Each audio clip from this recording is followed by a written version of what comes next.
Hello, everybody, and welcome back to Arcanautus Ascent. I am here with my lovely players. We ended off our last session on the sea battle map, here, I believe. Yep. And it looks like Kara ended up, Genzu ended up drawing things while I wasn't looking on this map. I just noticed. Oh, Or A what Genzu. the? lot. A lot. Wait, what do you mean a lot? Is there more? No, No, no, they're saying Kara, they do that a lot. Oh, yeah, oh, Kara oh, does that a okay. lot. All right. Well, I just got to keep an eye out then. Anywho, the scene we left off with, y'all are beginning to pull your ships in, or you are Arcanautus is visible off in the distance. I said it was like what, midday, mid afternoon, something like that. As Yeah, you we got left at in the morning, so Yes, so you guys would be getting there like mid afternoon. Um, of the next day. As you all begin to approach Arcanautus, you see off in the distance, as you just finished what was the first verbal common language conversation you've had with Jormungandr Mega, the current iteration of Jormungandr that is now in existence. Um, this transformed multiplier salamander now reaching its nearing or on a tipping point, past a tipping point. Bud, take a sec, bud. You're you're losing yourself. Slow down a bit. You're going a bunch. Just take it slow. Thank you. I No totally need to don't rush. notice. Anyways, so Jormungandr sinks beneath the waves as the Sky Knight begins to approach, hiding beneath the waves, and I figured out the tint button. And Jormungandr hides beneath the waves. Now I don't have to flip people upside down when they go beneath the water anymore. Yeah, so, the Sky Knight begins to, approach. Um, he would approach the ship that he was told about, which would be the one that, I'll zoom in over here, that Zen and Mari, and your Furbolg, hired captain, are currently on. I don't remember if I had an icon for this gentleman. I think he just used the Pegasus. He just used the Pegasus. Now, where is the Pegasus? I definitely Because he's usually riding it, so correct.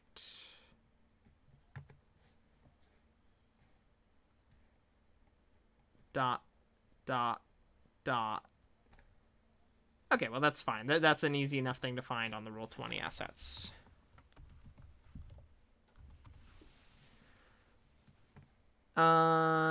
Yeah, okay. Oh, sure, that's a good one. There you go. Little Pegasus shield icon. I think that'll be nice. As he begins to fly in, he would wave out, shout, "Hail! Hail! I see Zen. Have you all returned from your yeah, outing?" not quite. Here, come on. Be very careful and land. Very, very He careful. kind of he kind of tilts his head and apprehensively uh pushes forward his Pegasus as that lands gently on the deck of your ship. Um what say you? I was told to keep an eye out for your what apparently is now a fleet of ships returning from the way of the Temple of Angulus. So, You said you're not coming into port quite yet? Something big came up. Really big. We'll be back. We have to take a trip down to the south end of the island. If you Oh, I let see. the people in charge know, I think they'll understand where we're going. Understood. Um, They were asking that I let them know when you return, so I've been keeping an eye out. That's why I noticed you guys. Thank you. I will yeah, pass the word along. I was given a message for you as well. Should such an event occur that you won't be arriving for them, if you'll receive it. On recommendation, can you guys still hear me? yeah. Okay, I heard a mic noise. I got concerned. Uh, on recommendation from Senispa, apparently, the eldest Saltmeyer has. He said the message was forwarded additional funds to your joint project. I don't know what it means, of course, but I could guess if you would like me to. Do you understand this message as it were, as it is?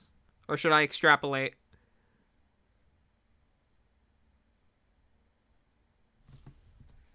Hello? The weapon project or the keep? And he, like, pauses for a moment as you say that. Oh, for sure the keep.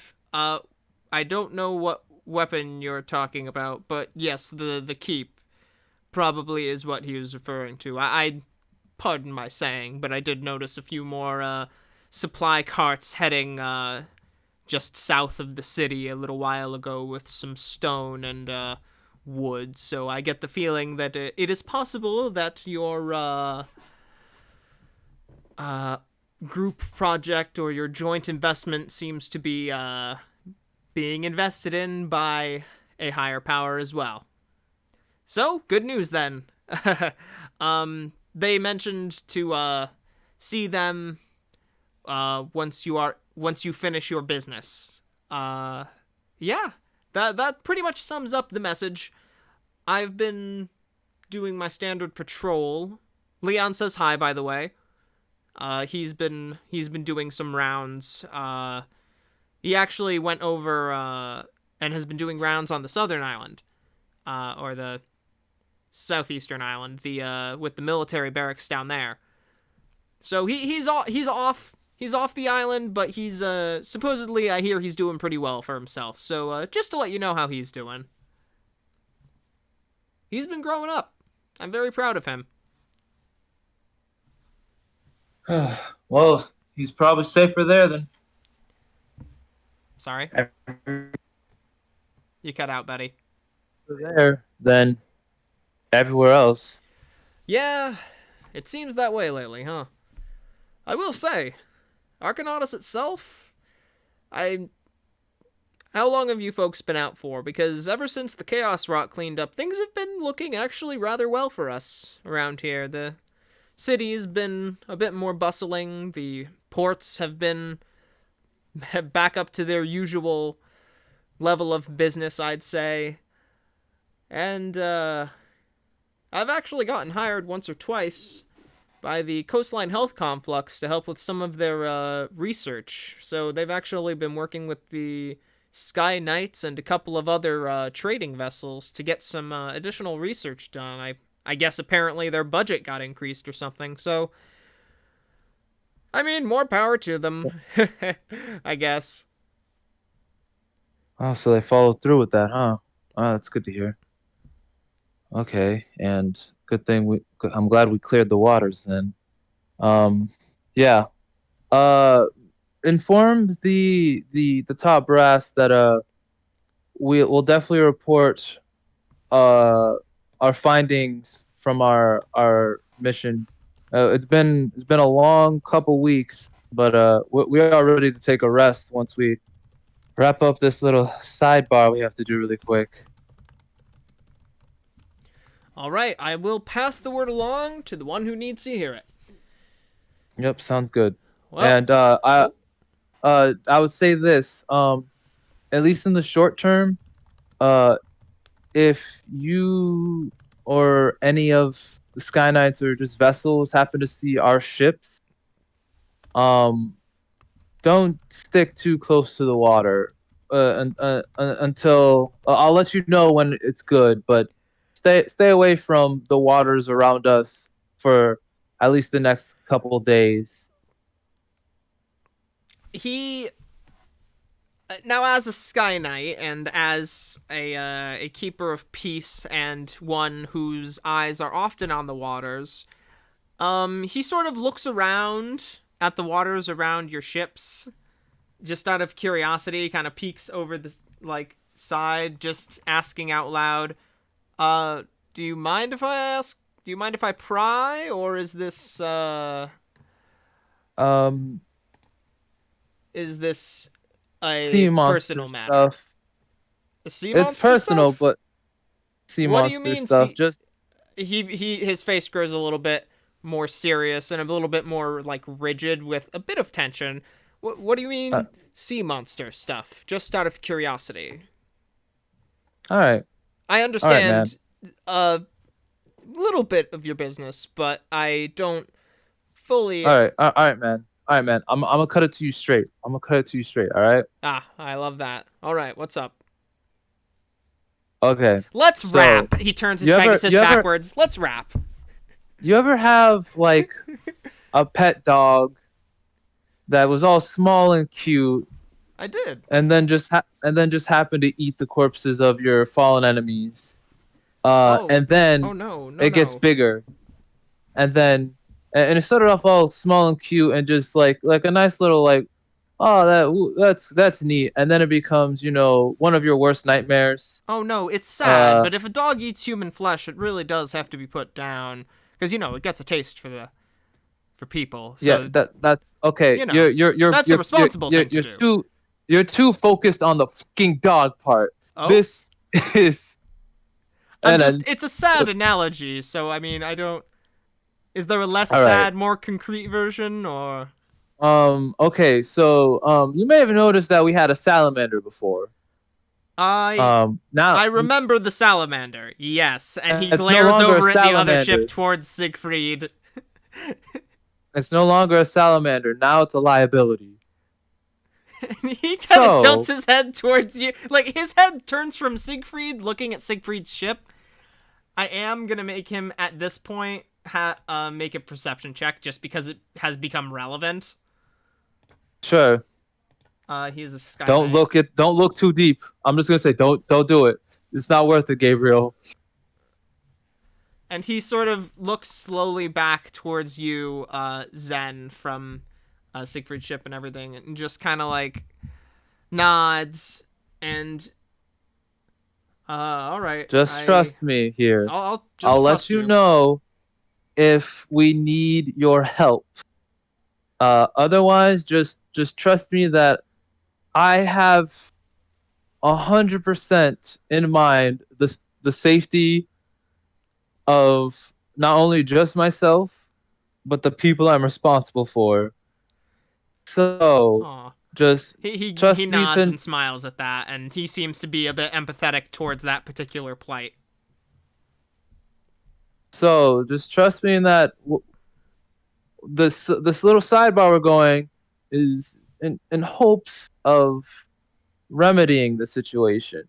And we'll do what we can with what we got, man. But just report, just like I said, tell the top brass what I told you, and at least in the short term, and I'll let you or one of the other Sky Knights know when it's safe. But otherwise, just keep the people away from these ships. Fortunately, you guys are in a position of authority where I can take your word for that, and I'll just say out the bet, based off of what I've heard, and honestly, based off of Leon's word as well, I I'm inclined to trust you guys in this matter. You've got authority here for sure. I'll spread the word to the other Sky Knights. I will say, if you happen to see Captain Polgris, if you happen to see Jotun flying around, or Gotun flying around, he may investigate out of personal curiosity. I'll try to avoid letting him hear about the warning, but it's gonna be tough. So The guy with the wyvern? Is that the is the guy? the knight captain, yes, with his very large wyvern, yes. He's been You know what? He can do very whatever the hell he wants. He might be useful in that situation. Sure, understood. you can even tell him. You could even tell him what I I said. the captain has had a lot on his mind lately. So I'll do what I think is best for his health. I've already said too much. Thank you very much. For your warning and for Remember, your service. fly high. Fly Of high course, immediately. of course. Ascend immediately. Of course.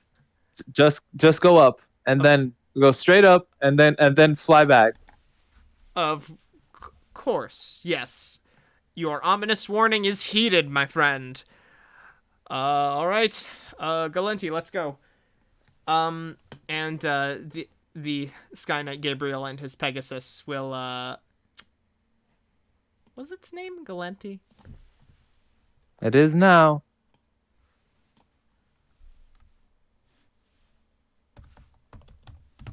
That sounds like a fruit. Sky Knight Gabriel.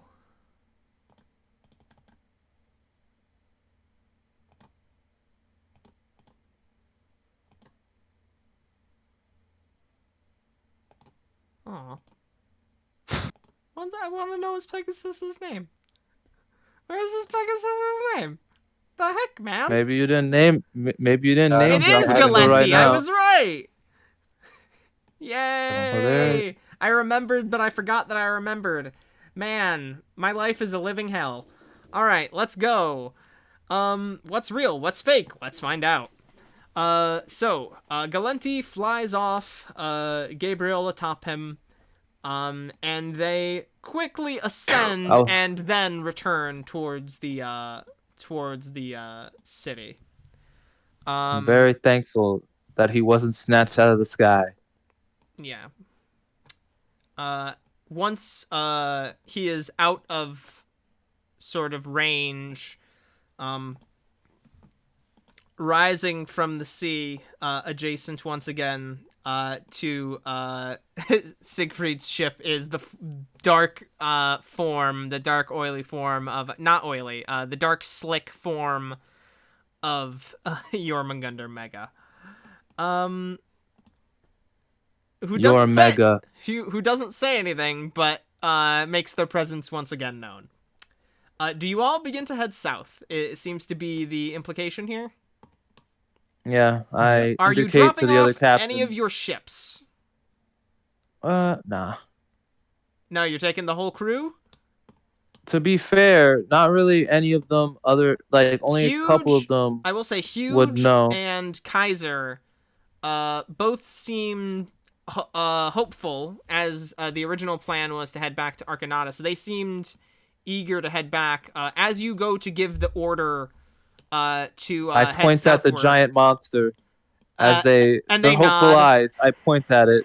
And they nod, and they kind of look over at the shores of and they look at the shores They see the of Arcanautus. happy families. They see all the happy all the on children. The coast. A group of school children appears to be learning about ships today. Yeah, you can see through a telescope, or what do you call the handheld version? A periscope, a spyglass, So. whatever. Anyways, yeah. So not a great environment for Jormungandr, perhaps. All right. You begin to head south. We go to the map, the world map. So, here, let me move you all to it. All right, we are now on the world map. All right, we're heading down the coast. Down the coast. Down towards... yes. So you have not actually descended this way before, have you? No, we descended this way. Correct. This path is slightly longer, theoretically. And it does... you can avoid the mists of the shifting seas, no problem, although sometimes, things drift or float out of the seas along this particular shoreline, just as a heads up for a travel warning. Okay.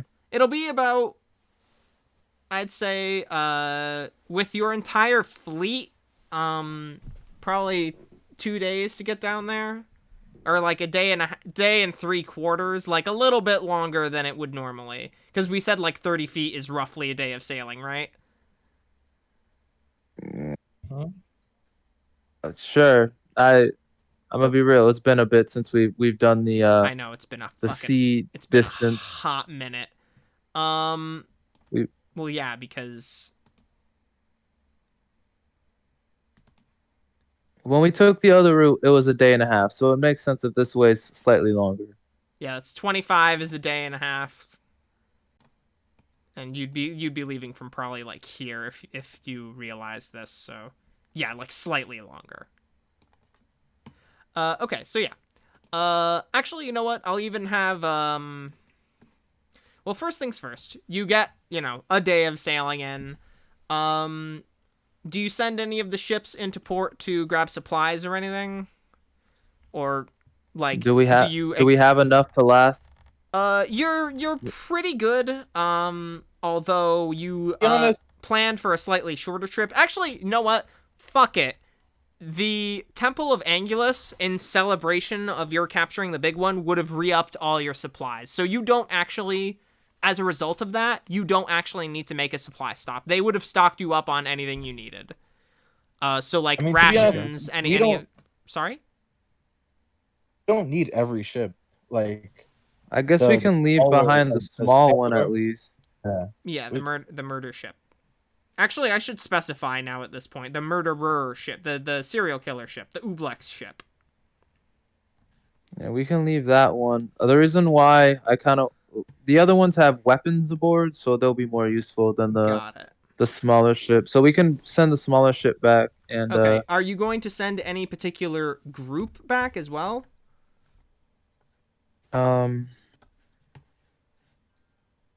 Lil Puff.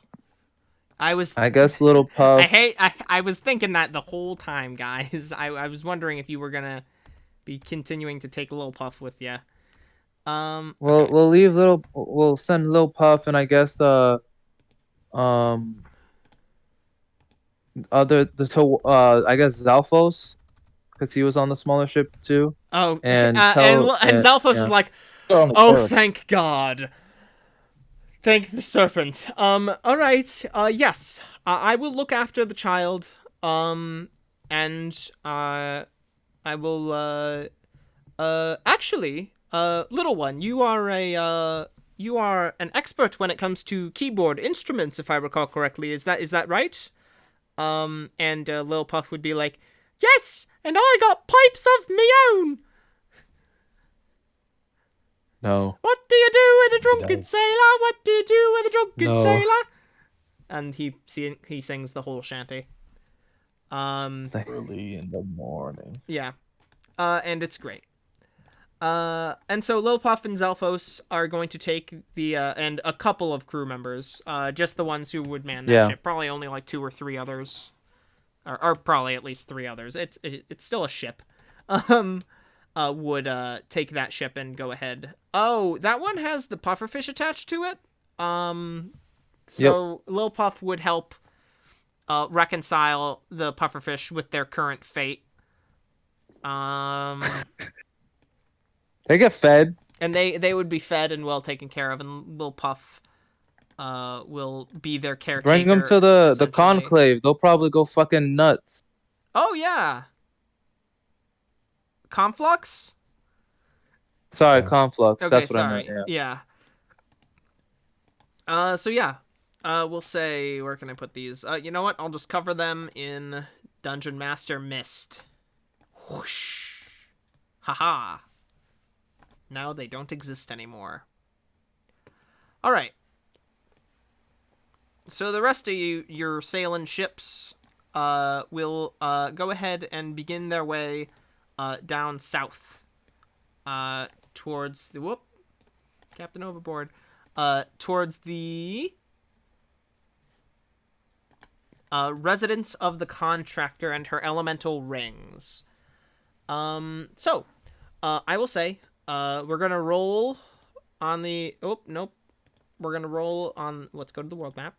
We're gonna roll on the encounter table, to go ahead and see what happens. It's a d6. Is it more whales?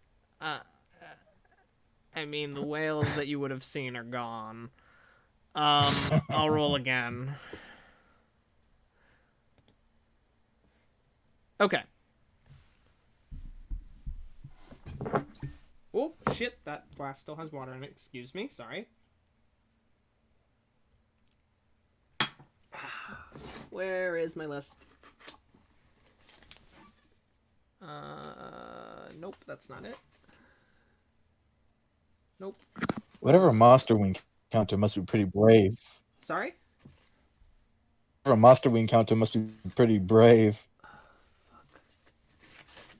Oh my god, I have so many goddamn Let's just hope it's small. Let's just hope it's small.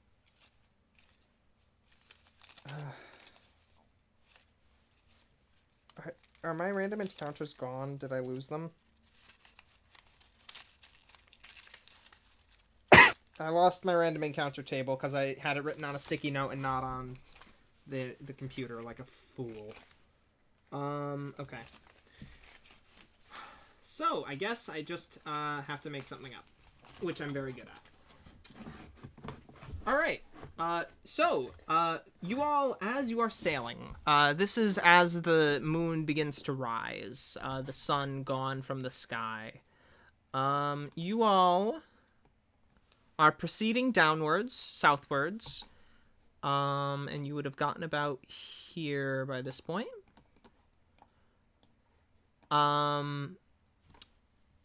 When you encounter floating, or I guess everybody make perception checks for me, because I guess it depends if you'd actually see it.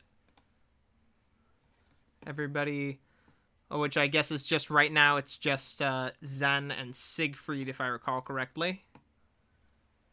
Yep. Other ones aren't there. 16. 13. Okay. Siegfried, you're able to notice, as you are, going along with your ship, Jormungandr, you can sense swimming beneath.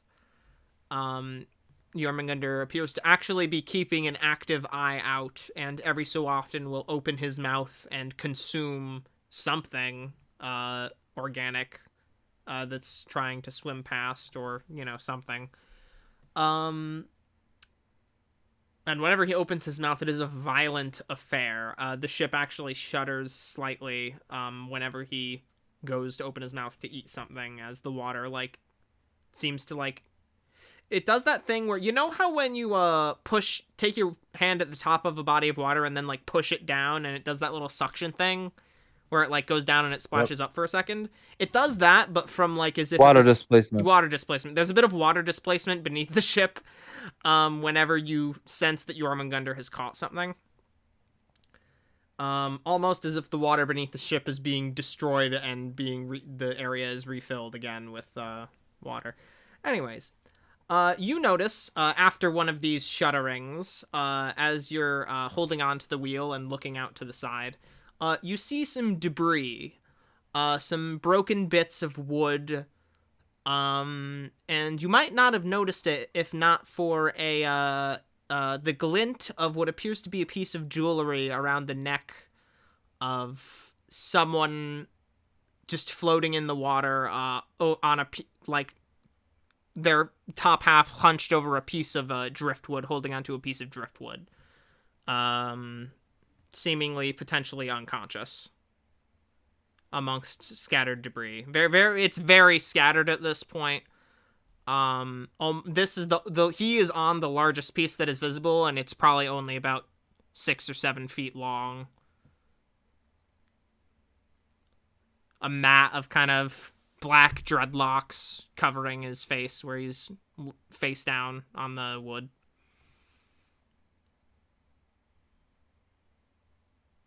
What do you do, Sig? I can't see it. I was gonna say, Siegfried doesn't talk, but will you indicate anything? Yeah.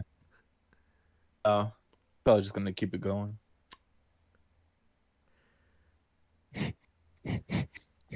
All right. Did you hear me? Okay. Yeah, no, I heard you. I'm just. Aw. All right. Yeah. Anyways, I guess moving on. Yeah. So you continue along. For the rest of the night. Eventually, you all turn in. Does any of the ships hit the guy? No. I guess I'll roll one if they beat Siegfried or are equal to Siegfried. I'll just roll for one of the crew members. Or actually, Mari would be keeping an eye out too.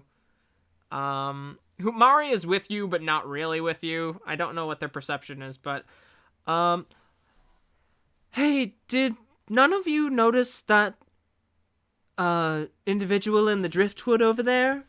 Mari would speak up from the crow's nest of the ship you're on, Zen, as you guys have already passed it at this point. Was he dead? And Mari would look out. Tough to tell. Maybe. Or asleep. Actually, I have crazy warlock eyes. One sec. Yeah, I think I saw him breathe. Should I go get him? Why don't you? Yeah, why don't you grab him, drop him off on land so he's not in the water anymore? Oh, all right. And sounds good. And okay, they would. the last person we picked up turned out to be a blob monster. So I'm sorry if there's a okay. Fair. I shouldn't be judging you guys as much as I am right now, at all. Okay. Yes, of course. Sorry. So I could have had Jormungandr eat him. That's true. Yeah, that's what I thought was gonna happen. Yeah. The Mari will go ahead and flit over to the individual and sort of grab them up from under their arms after giving them a very stern looking over and not seeing anything of particular note, and just lifting them up and sort of dragging them over onto the kind of the sandy beach area and propping them up against a rock outside of the high tide line. They'd sort of like give them a smack on the cheek just to see if they'd wake up, and the person's eyes that they will tell you eventually seems to be a half-orc fellow with one particularly large tooth underbiting on his jaw. You would see Mari off in the distance, speaks to the individual for a minute before they wave Mari off and sort of kind of like a leave me to my fate kind of motion, as they kind of, If that is his fate, he shall take it. That type of thing. kind of leans over and hacks up a little bit of seawater. Mari would fly back over to the ship, Zen, and tell you, yeah, it seems like he was just shipwrecked from some crew that was going to investigate something in the shifting seas. Apparently hired by some crazy redhead bitch, he said. So apparently that's... Stay away from her. What? Who? Stay away from her. Who though? The crazy redhead bitch. What was the? Oh fuck. Dawnstar. you- What was her nickname? You're talking about the red-haired demon? Was it the red hair demon? It wasn't the I thought it red-haired was. demon. What was it? The Red Death?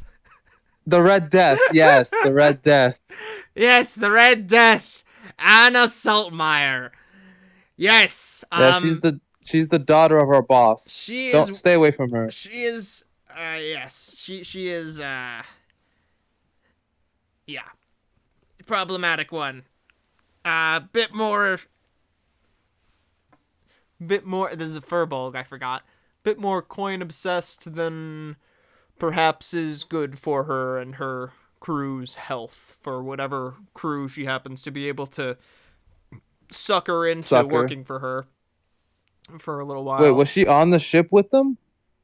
Let me go ask, Mari would indicate, and they would flip back over to the individual. Zen ask. crosses his fingers. Come on. And Come then they would flip on. back. Apparently she was captured by a bunch of snake people. She'll be fine. So that's she's tenacious. That's her deal right now, apparently. Apparently she was like the ship was destroyed by some big multi-headed sea serpent monster type thing, apparently. And they ended up the ship was just utterly torn apart, and she apparently convinced them she was of some import by covering herself in jewelry and stuff, and apparently they considered her worthy of plundering as opposed to killing. So who knows? Maybe she's a ritual sacrifice. Maybe she's... who knows? Well, you know what? Who would want to know? Our boss. If she's as dangerous as you say, then we probably shouldn't get involved. Well, there might be some. Well, I'll at least let her mom know, as a sign of respect of the hustle. Give me one sec. Snake people, huh? Hey, Siegfried. They apparently had a giant multi-headed snake thing. Sounds up your alley.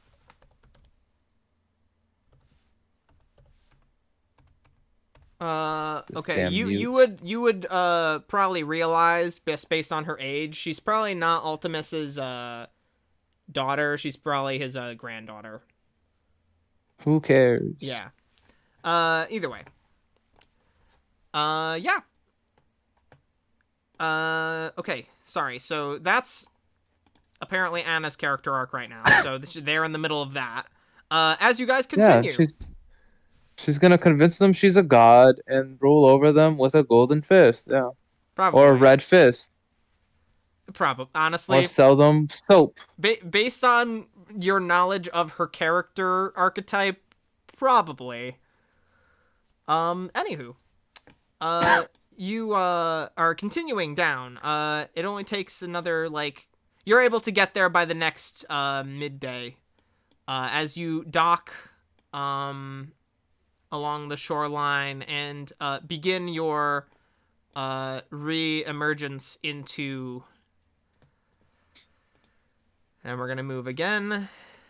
Your re-emergence into... Oh, wait a minute. Nope, wrong. There we go. I'd like to bring the Velociraptor too. Oh. Are we bringing the I guess that works. Velociraptor? Okay, one sec. Let me grab it. Oh god. Oh no. This could be really bad. Okay. Oh god. All right. This could either be okay or really bad. Okay. Huh. An interesting concept has just entered my mind. I wonder if you will find it. Anywho's, so the Velociraptor, whose mouth is still completely entrenched in those chains that Siegfried took them off at one point. I'm sorry? He Back took on. them. He. Oh, you put it back on afterwards? Oh, okay. That I you know what? That's a lot better I for would think my so. state of mind. I took him off to feed it and then put him back on. Yeah, you've been able to actually Siegfried roll an animal handling check for me, just for the time lapse, we'll say, of your interactions with the Velociraptor.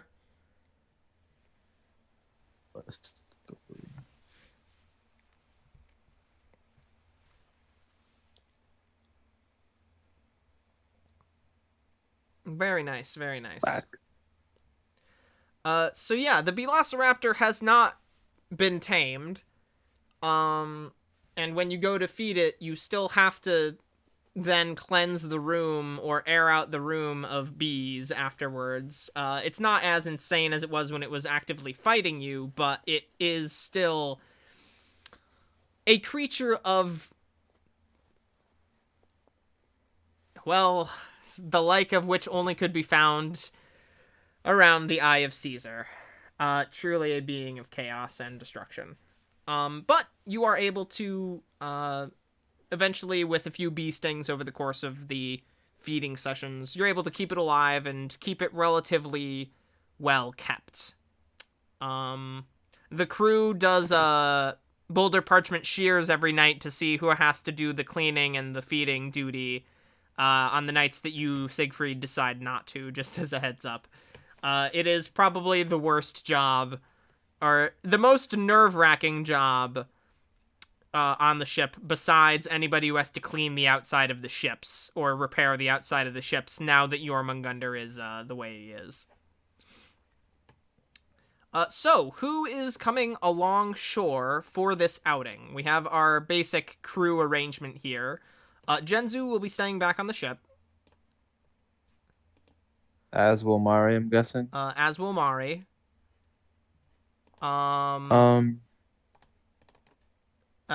Will you be taking anybody else?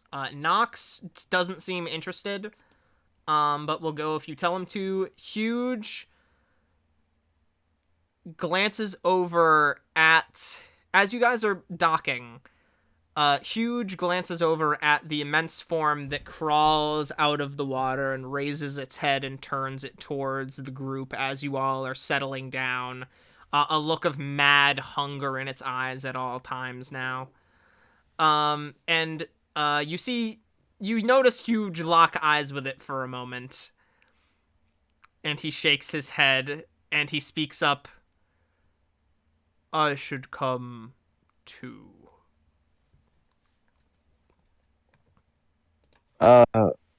If you want to, bud.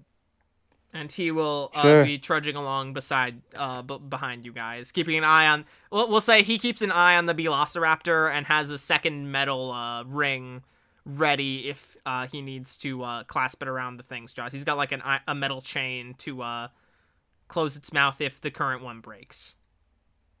Does he have the adamantine rod by his You side? know what?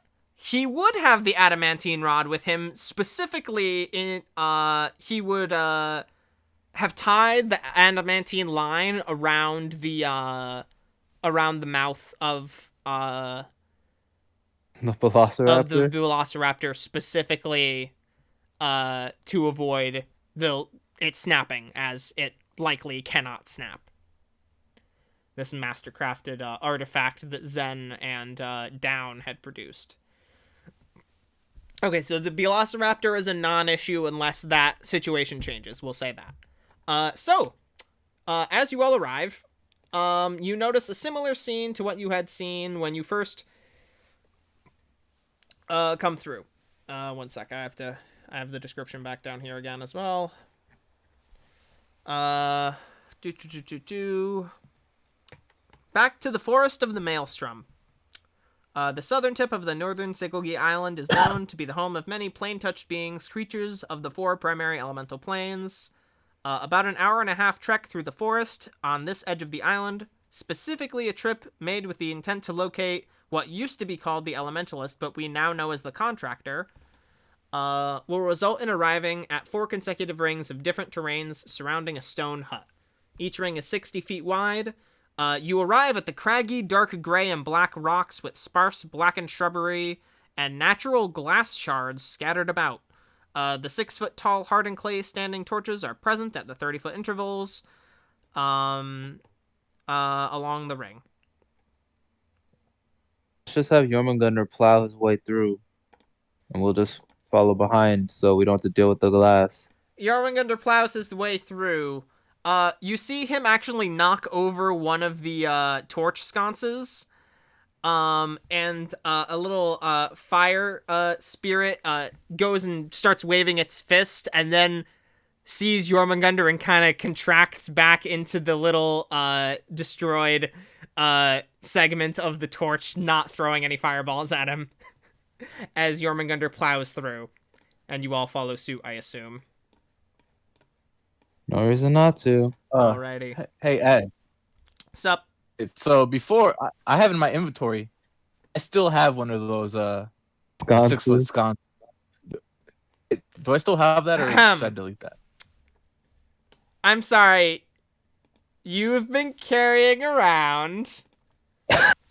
I just deleted one. You've been carrying around a 6-foot sconce, a 6-foot clay sconce, this entire time. For a month? For a month. Was it just a fixture on the ship, like you just had it on the ship the whole time? Because that's We fine. switched ships. He took it off the ground. He could take it off the ship. All right, It's a listen. torch. As somebody who kept keys to a leaf house in their inventory for like a month in another campaign, I'm gonna say yes, you can have the six. That is a potentially relevant item if need be. I will say you have to have access to the ships to have access to it. Although you can bring it with you for this outing if you'd like. How about that? Can we? Is that a happy medium? Right. Cool, anyways. Jormungandr goes up and reaches up to the point of the whipping winds. It kind of squints its eyes, and it seems to not want to go in. It kind of turns its head over towards you all and says, I hate this part. And it's He was there last time. Yeah, because Jormungandr swam across the moat, remember? Yeah. Alright, so yeah, he's gonna start wiggling his way through. This is difficult terrain. Yep, so Jormungandr will go first, the party can go next, and then the skeleton will go. You guys are not hindered, as the wind seems to not, affect you at all. Like, at all. Jormungandr still has to wade his way through, although it doesn't seem to buffet him as much, perhaps, when Siegfried is near him, so Siegfried stays close. Huge and the Velociraptor are buffeted by the storm. You see the Velociraptor attempts to run the opposite direction, but eventually is stopped by Huge. Jormungandr proceeds.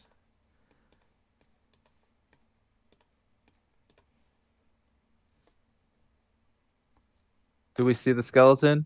You see the skeleton. Off just in the distance. It's tough to see just because of the wind and everything, but it is slowly approaching. Walking at half speed as it continues in the general direction of you guys.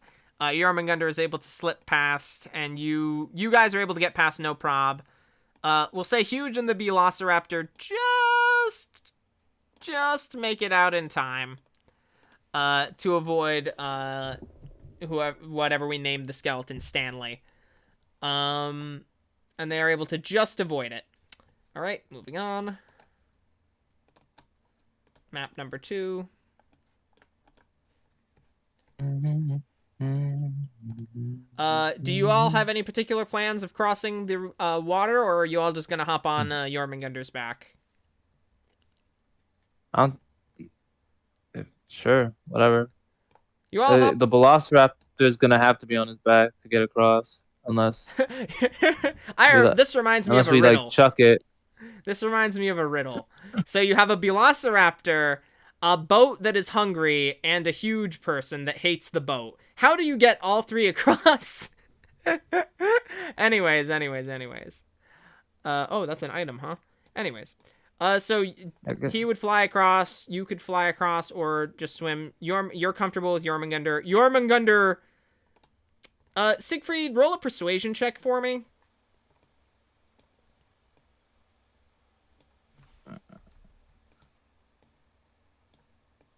If anything else, me and Huge can swim across first, and Sig can take the Velociraptor on top. Oh, you're gonna swim across? You have no problem swimming across. You feel I'm super fast. You feel well, yeah, that, and you feel a slight tug as you enter the center of this area. And your mind goes back to what lies beneath the water in here, but the you thing don't that have to worry drowns about people. it. No, the worms. Oh yeah, those are good. The pale, just hungry Sylvie. worms that rest at the bottom of this environment. Jormungandr. What would happen if? Jormungandr quickly swims across, like, does not want to be involved with this at all, as he had some trouble with them in the past. And sorry, Siegfried, that was what? That was persuasion? That was Sylvie. That's all the worms. Oh, yeah. But, yeah. And sorry, yeah, Sylvie would have told you. Jormungandr does not want to take Huge. Like, he'll take the Velociraptor, but he will not take Huge. That's fine. Huge stands, arms crossed, at the shoreline.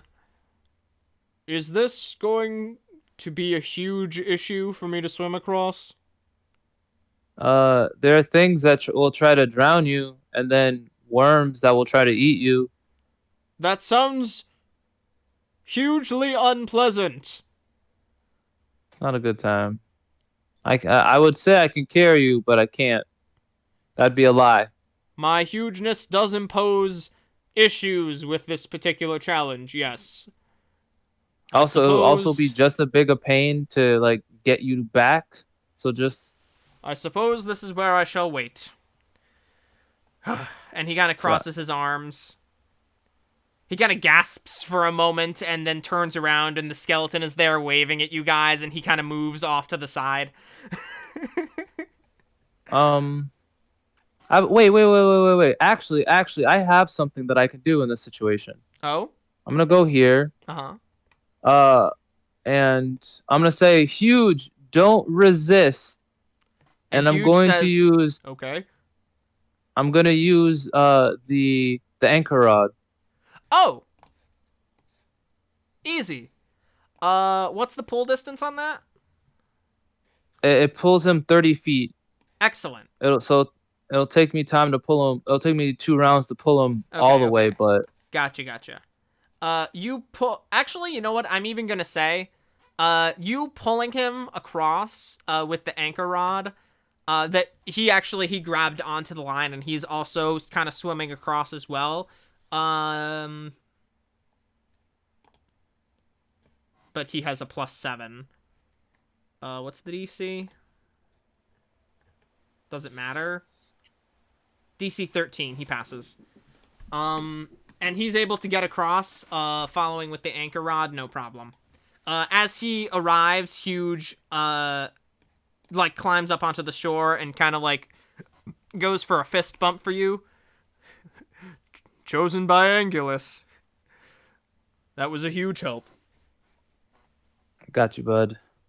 Jormungandr destroys the wall, the siding here, just tears its way up, and just makes itself known. Yeah. Keep in mind, there's like a earth elemental spider thing that likes to, like, jump off of buildings and dive underground. Right. Indeed. Before we do all this, Siegfried's gonna glare at that at this rock. Okay, you go up to the rock. Huge will take the Velociraptor again, and he like looks at you and is like, What are you doing, Siegfried? What are you doing? It's part of the process. It's part of the process. Okay, I see. Go ahead and roll for me then. He has a vendetta Siegfried? against this rock. Um, I was really hoping I was for a gonna nat say- 20 again. I was gonna say you've done this before. I'd give you advantage. Just rolling terrible. You see, as you're staring at the rock, a little crack appears in it as Jormungandr is like climbing up and destroying the edge. You notice a crack in it, and little chips of the rock kind of fall into the sand as you're staring at it. The prophecy. Alright, he's gonna nod his head and just walk away. As Jormungandr's form, boom, boom, rumbles down, a giant spider composed of rocks rises out from the ground directly beneath the entrance to the hut and kind of raises its forelimbs up. So it pauses for a moment. Zen and Siegfried. It then begins to lower. And it kind of turns around, tippity taps around, and gently knocks on the door and steps to the side. Then climbs up back onto the roof. The door opens slightly, and a little black puppy, composed of rock, runs out.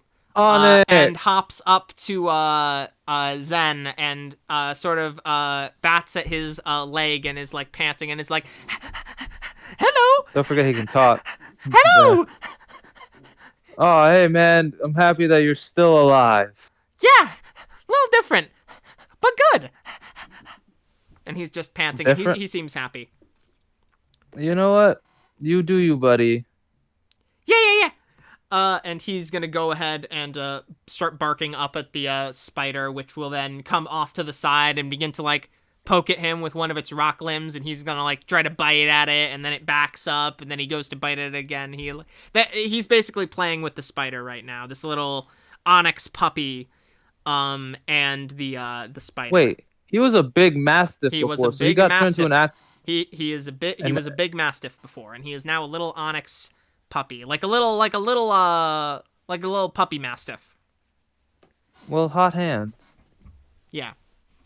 The door creaks open the rest of the way, and you see once again the slightly unsettling, and Slightly?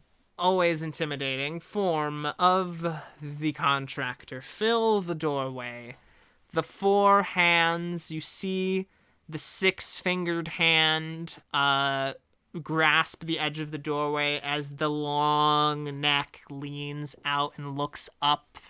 The red orbs glowing from within the darkness of the hood, seemingly containing nothing but this dark, inky form. This void from which a voice emanates. "It has been a surprisingly short time.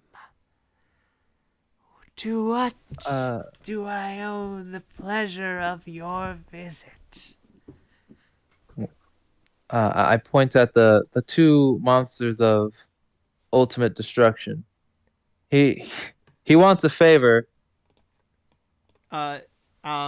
Huge kind of pulls the Velociraptor forward, tries to pet it, and it kind of snarls at him.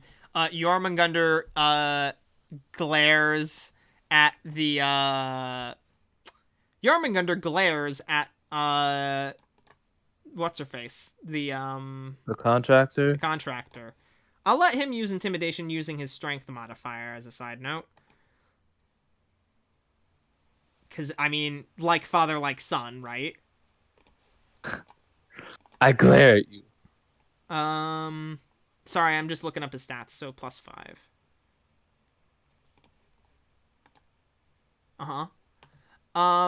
And as you see the red orbs within the contractor's face actually shrink to pinpricks for a moment as she makes eye contact with this entity that you've brought before her. Only for a moment. And then they widen back to their regular, intense glare. They didn't physically react outside of the eye movement, but anybody who was looking at her could could see the reaction.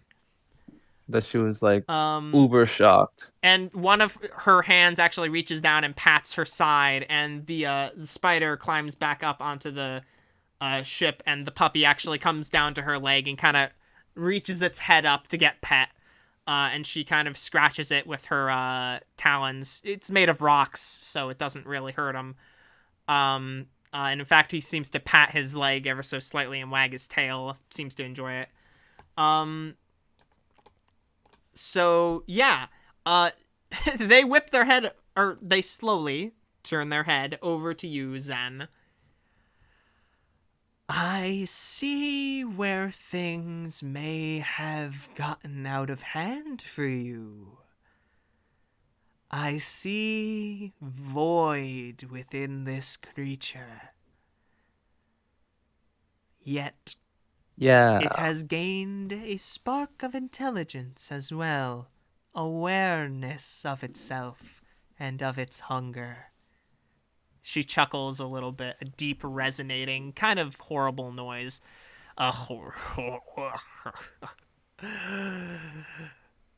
What a horrible existence.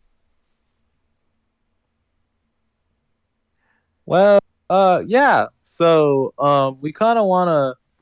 Well, he's asking for a favor to see if you can do something about, the bottomless black hole of a void that is this guy. Jormungandr would slide forward and actually come up directly adjacent to the hut, sliding his head kind of over here, like closer, and speak.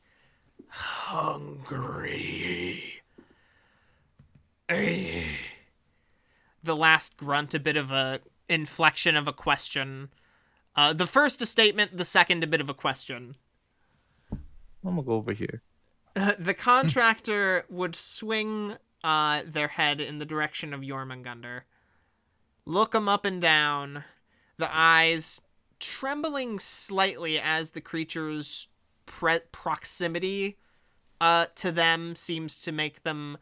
You notice they take their hand off of the door frame, and you can't see it in the darkness of their hut, but you feel like they may have one of their 4 hands on the actual door to close it if need be.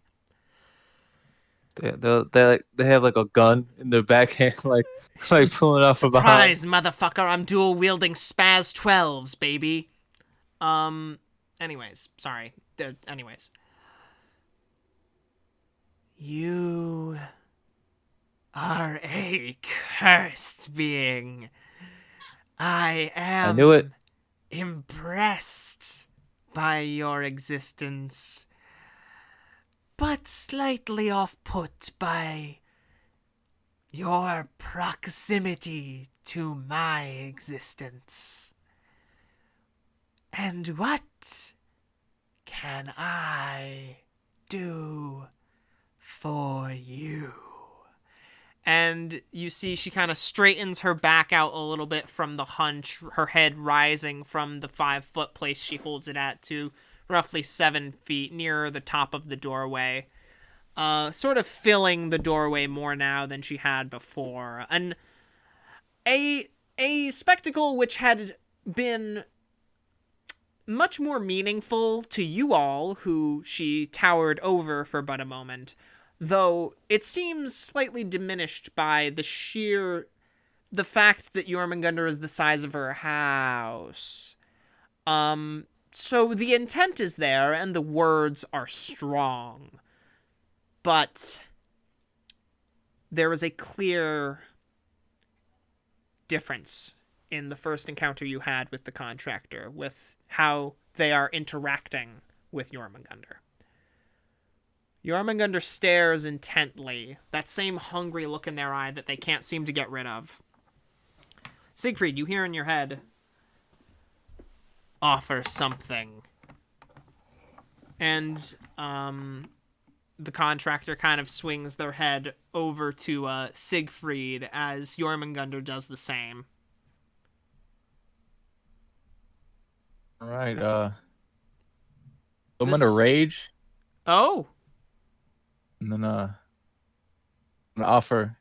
I take a watch off of my wrist, and this is a gift I got from, I forgot his name. The fish guy. Oh, wait. Oh, Flynn. Flynn? Oh, that's I don't remember his right. name. Yes, you got a watch, a wristwatch from Flynn. A strange piece of technology that you're unfamiliar with its function until Flynn explained it to you. And you offer up this timepiece. The contractor tilts their head and sort of offers out an arm extending almost 10 feet out of the hut and sort of indicates with the fingers to hand it over for a moment. All right, give it to her. Okay, you give it to him. They kind of pull it forward and begin to examine it. You see with one hand they cast arcane glyphs in the air. Their nails scratching the symbols into the air that glow a faint blue before fading away. And the red eyes flash for a moment. It is interesting. This reminds me of a gift I received from a little robot once. For Lynette? fulfilling a contract. Oh, how I love those Modrons. Adorable little creatures of law. And she clasps it in her hand, gently. This is a fine gift that brings back memories. While I normally don't allow emotions into negotiations, I would at least for sure hear you out and be influenced by such a gift. What is your happiness? What is the end goal that you wish to achieve here?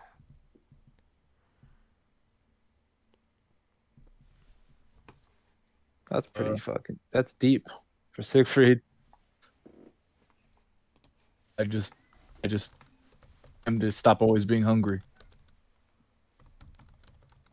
Pardon me.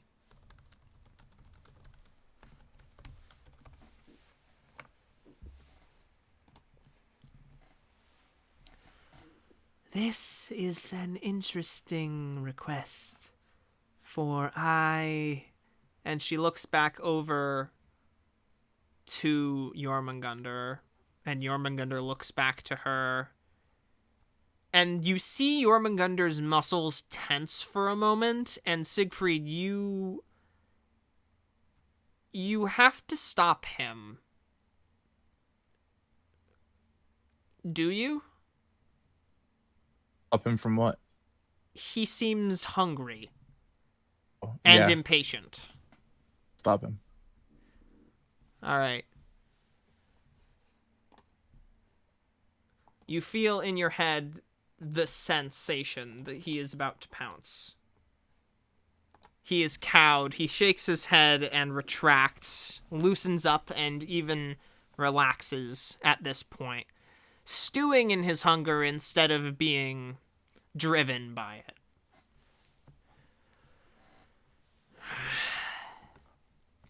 The contractor looks back towards you and nods. I see.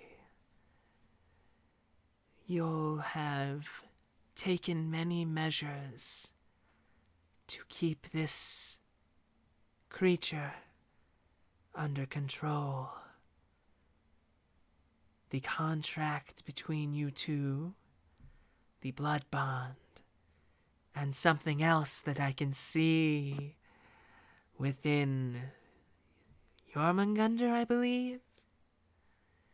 Within your friend Jormungandr. friend. And they do a hand motion, a kind of like the wavy so-so hand motion as they repeat the word. To end his hunger would be an act against the natural order of things.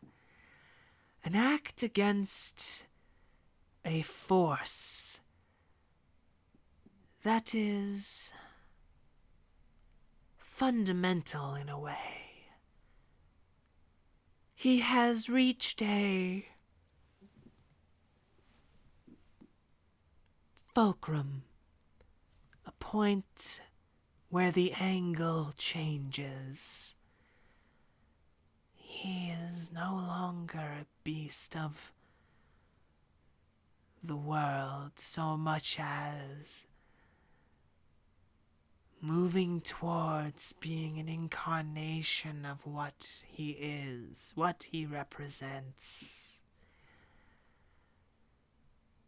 Why does this creature exist, you might ask?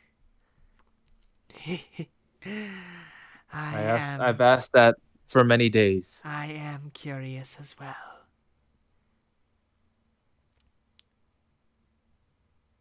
I am curious as well.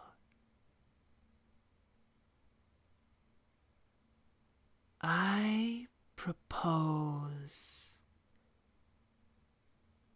a death contract. Something powerful, meaningful,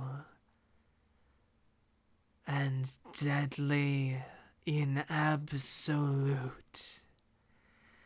The ground beneath her seems to roil with a dark mist that seems to like bubble out. And I see you backing up. That seems to bubble out in the area around her. Jormungandr backs up as well, knocks into one of the pillars, which shakes, and all the pillars shake in response, and he gets out of the circle of the pillars. No, I want to be away from him. The area circular, the circle created by the pillars fills, the ground around it fills with this black mist. And she indicates a hand towards Jormungandr and indicates a hand towards Siegfried. And indicates one more hand towards herself. Oh, phew. All right. Come, join me in the mists. Associates of the contract. To explain to you both what I propose is important here, as this contract's cost, a stipulation of it, is the death of one or more of the parties. Should it end, come to fruition, or be violated, you will not be required to accept it, but I will only offer it once, as a thank you for the gift. Jormungandr, multiplier salamander on the path towards hunger incarnate. You seek to relieve yourself of this hunger. Is this true? And Jormungandr is going to make a wisdom check.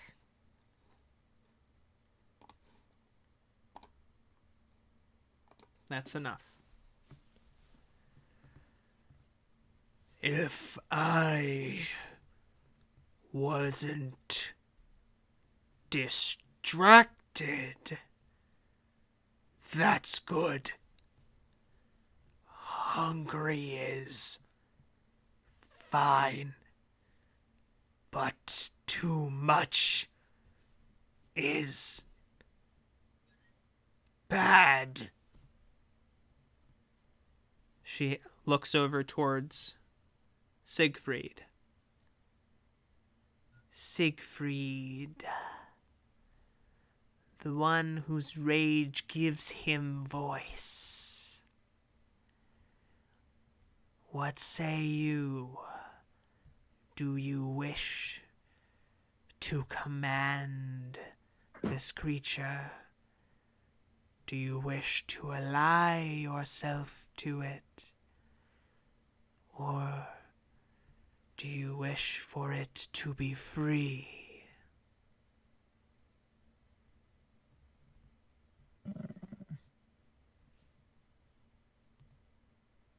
I hold no bias, to be clear. Jormungandr remains silent but looks at you, Siegfried. So out of game, what exactly is... Okay, so the three things she just said were, do you want him to be free, which seems a little ambiguous. Do you want... Oh, shit, what were the first two things? It was basically, I'm good at making up things, but my memory is shit. The three options are, do you want him to be free? Do you want to control him? Or do you want to be his ally? I think. That sums up the three things that she said. Do you wish to be his ally? Do you wish to set him free, or do you for him to be free, or do you wish to control him?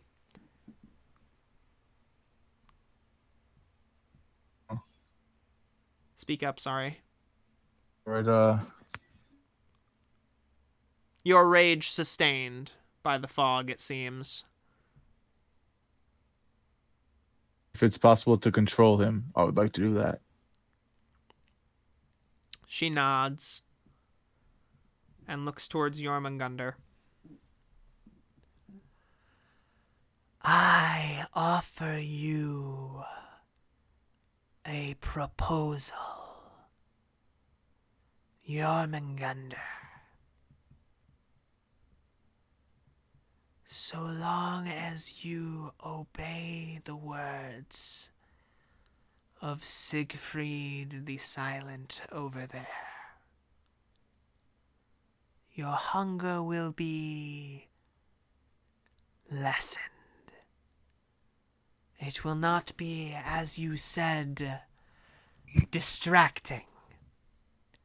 Now, to be clear for both of you, I cannot act against a primeval force, a thing that is an aspect of reality. Jormungandr, you move towards this. Something is growing within you that, if fostered, will be unrelenting and unstoppable. My magics, no magics, could control it.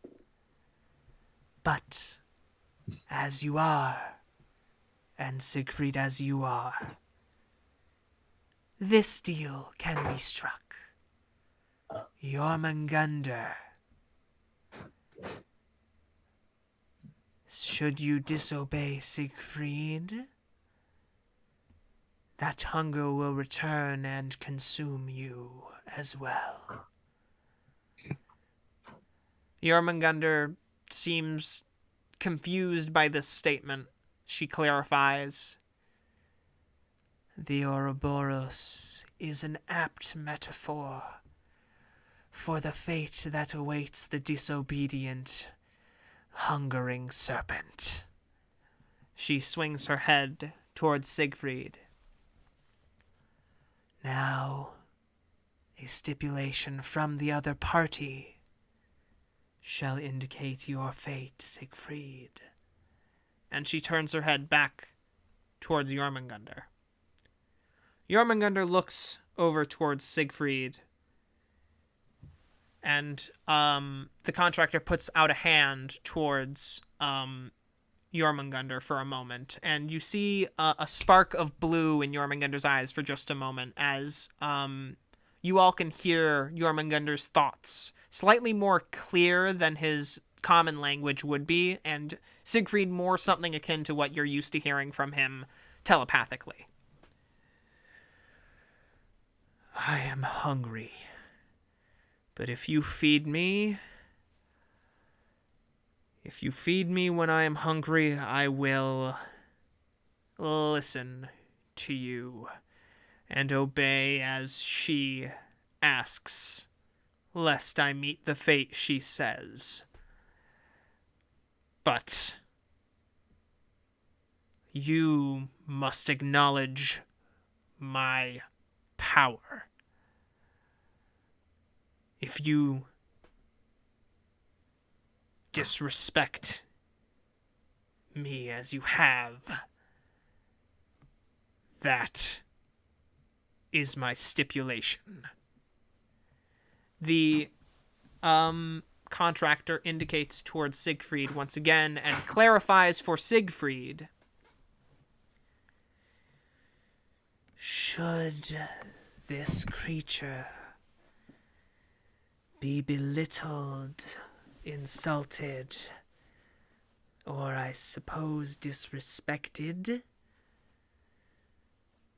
by you, Siegfried, your heart will know as his heart knows.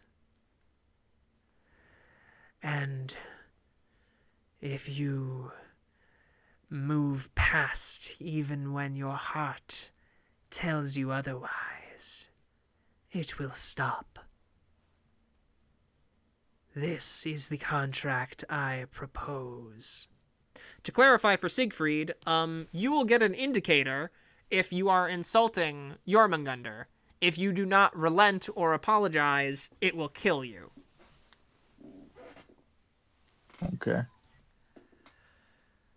So yeah, that is the contract. The death contract that the contractor is proposing. The black mists roil around your feet.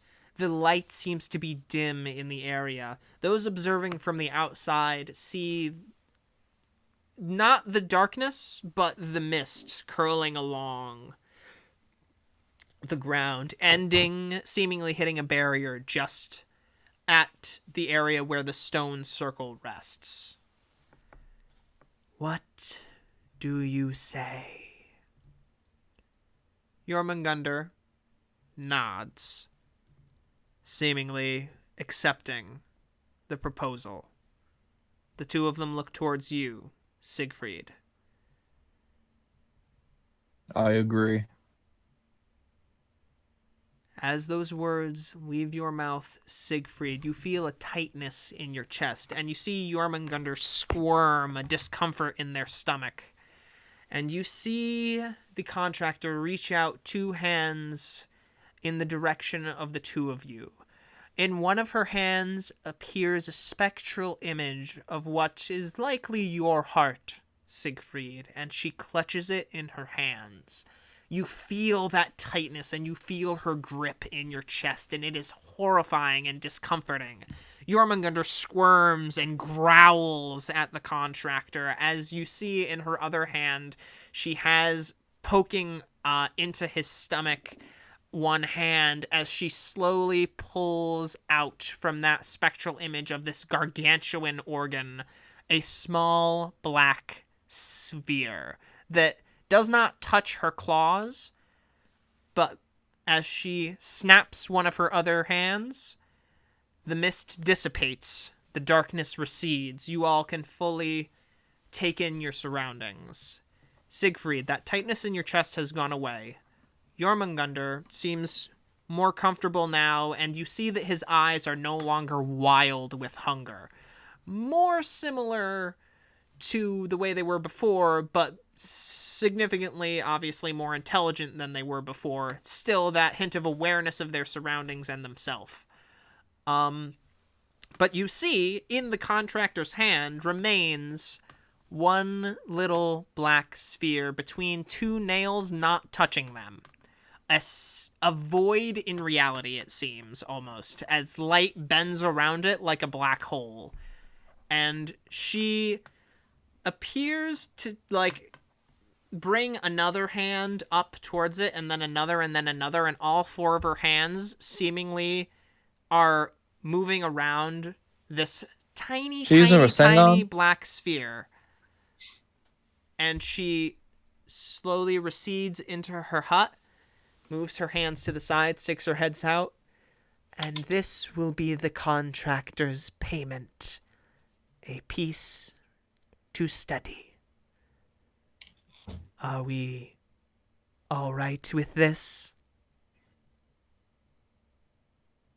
She has a piece of a black hole. Yes. And Jormungandr nods, seemingly satisfied completely and utterly with the scenario, not really thinking it through a ton beyond their current lack of that insane hunger that had occurred to them earlier. Excellent. You hear the shuffling of glass, and as her arms seem to be working beyond the doorway, you hear the thumping of books onto the floor, the flipping of pages, and she brings her head in for a moment and closes the door behind her, sticks one hand out with one finger up. Just a moment. Jormungandr, as you all have a moment to breathe, Jormungandr looks over at you, Siegfried, and kind of goes to glare at you, but then stops himself, and his eyes soften slightly.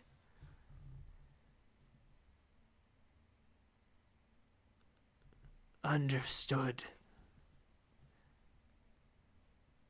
And he will slither away to the point where he is comfortable and simply slides into a comfortable position along the muddy shoreline, sort of makes a hole for himself that he kind of just settles into, seemingly satisfied with the situation.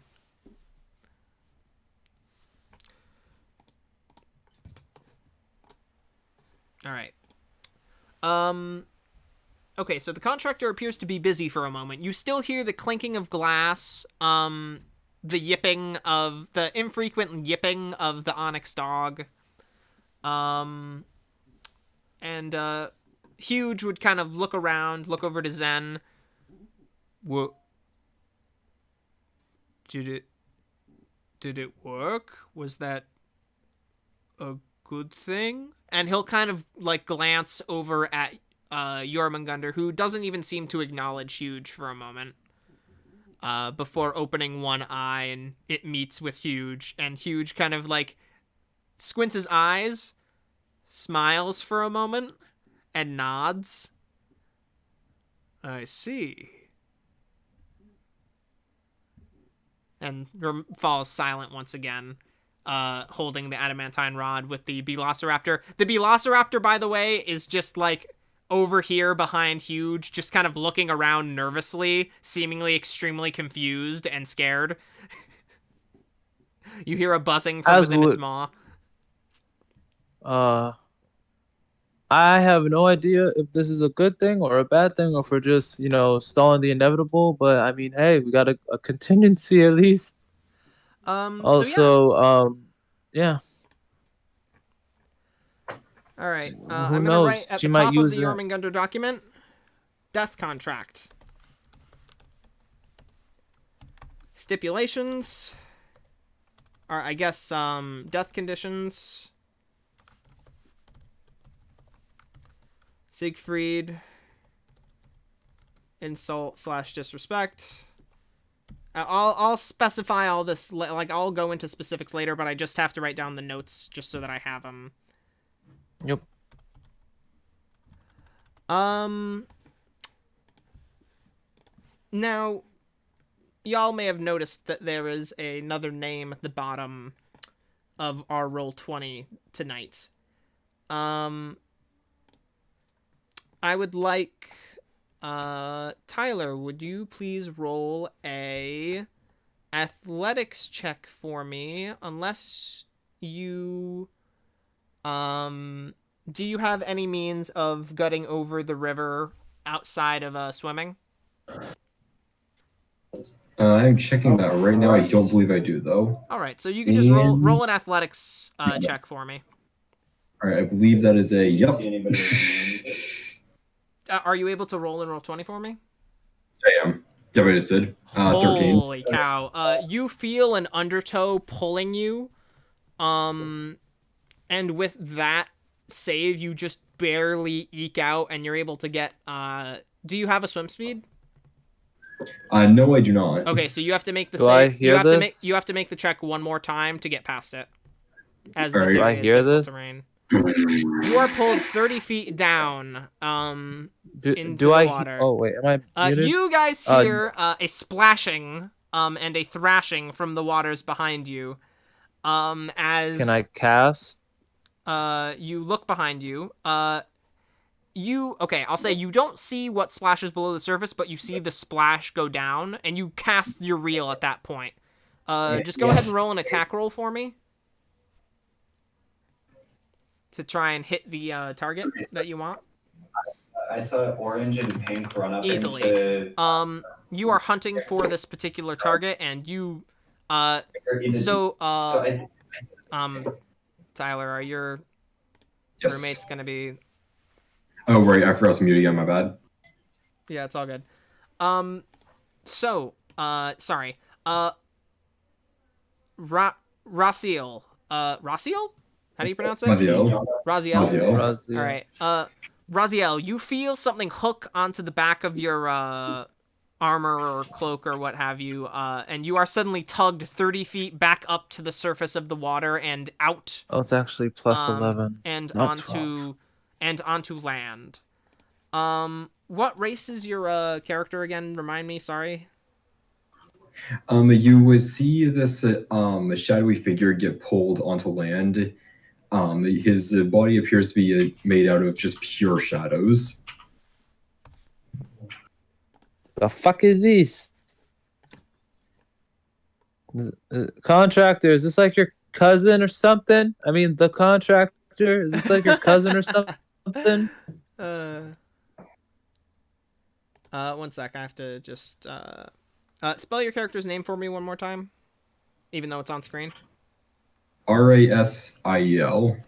Rasiel. Okay, thank you. Yep. I just had to get an icon for you. We can change it later, Yes, but I think...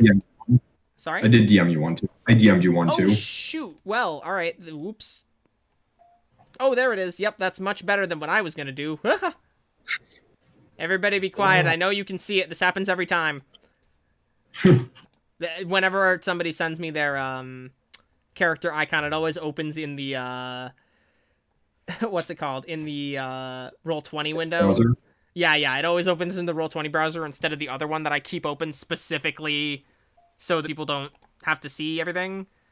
Okay, did I save it to the right place?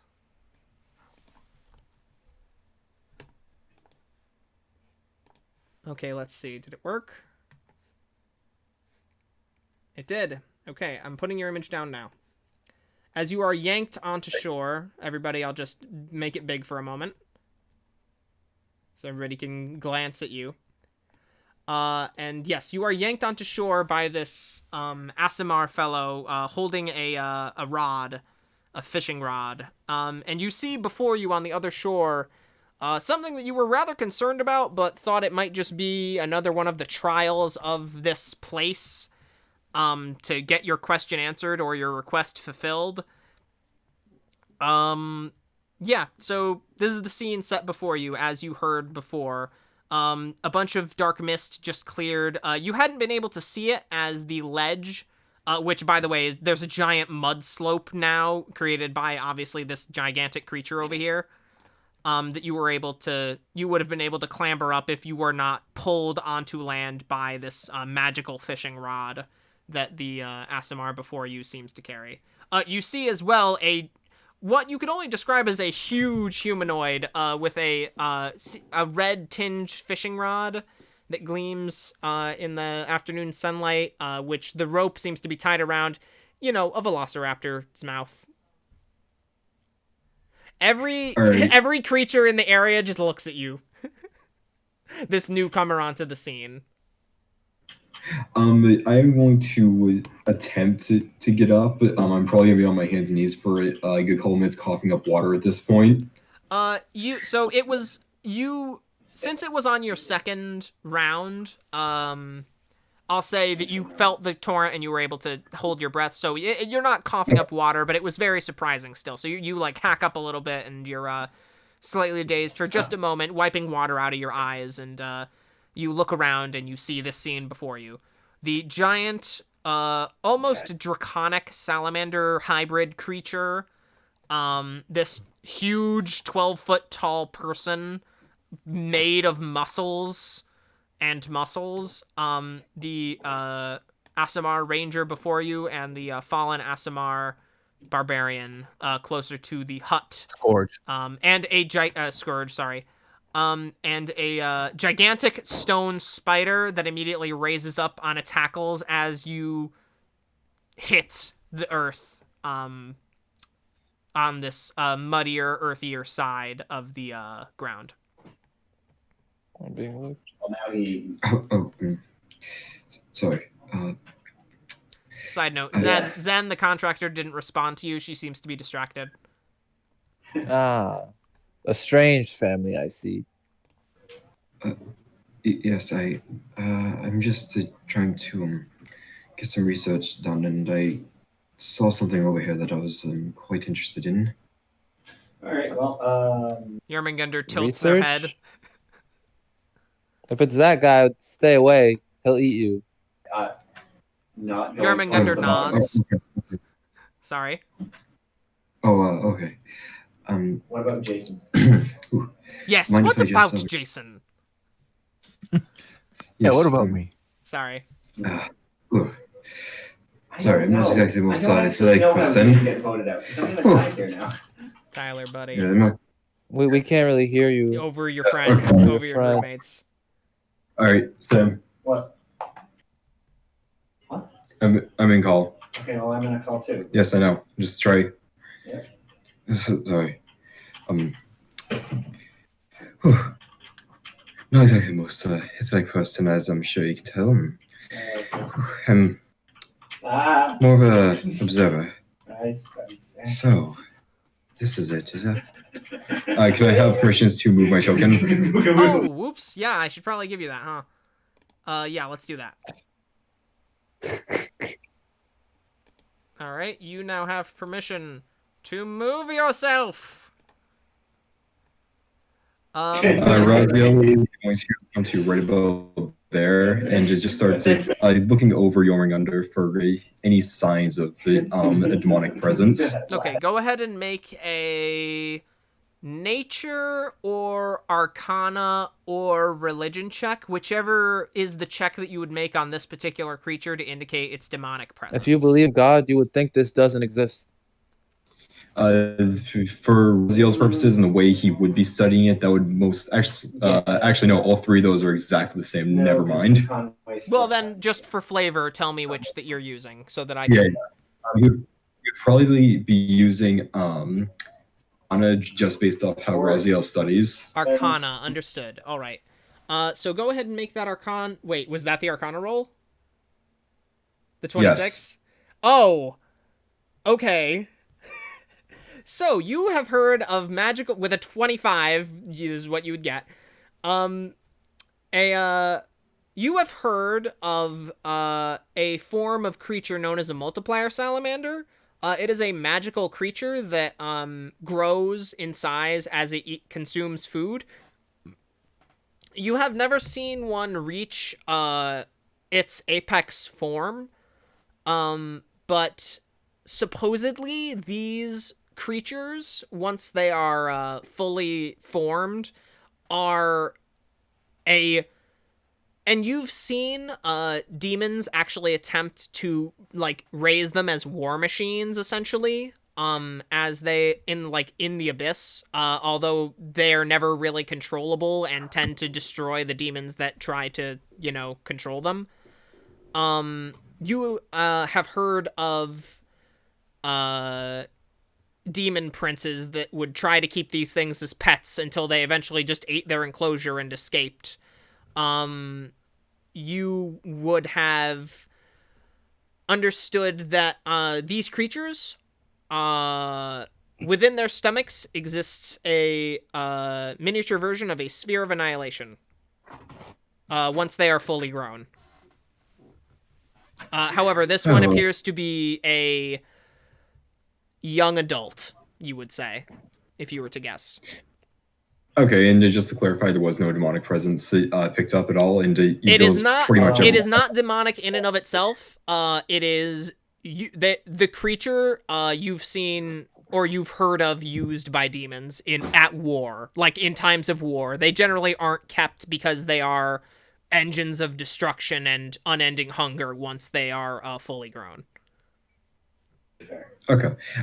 So with that said, Rasiel would just take another look over for a minute and look back to what I believe it was Zen is the Asmar. Yeah. Well, they're both Asmar, but Zen is the lighter Asmar. Then that would be the one that is the one that fished me out of the water, and yes. I'm just gonna go back to him and just say, "Oh, you got quite a large one there, don't you?" Are you referring to the guy or the black hole of a lizard? Oh, the multiplier salamander. They can get quite large. Used to be used as weapons of war. This one's probably half of the full size that it would be if it was fully grown. This one's only about, from what I've heard, half size as it could get. Oh, you know what? That's a little bit of a relief, to be really honest with you. Is it? That he, yes, because okay. I was expecting him to be able to become infinitely large. Well, never mind. I'll shut up. But yeah, well, yeah, that's Jormungandr. Hello, Mr. Shadow Guy. My name's Zen. This is Numa. That's Sig and the Velociraptor. That's sorry.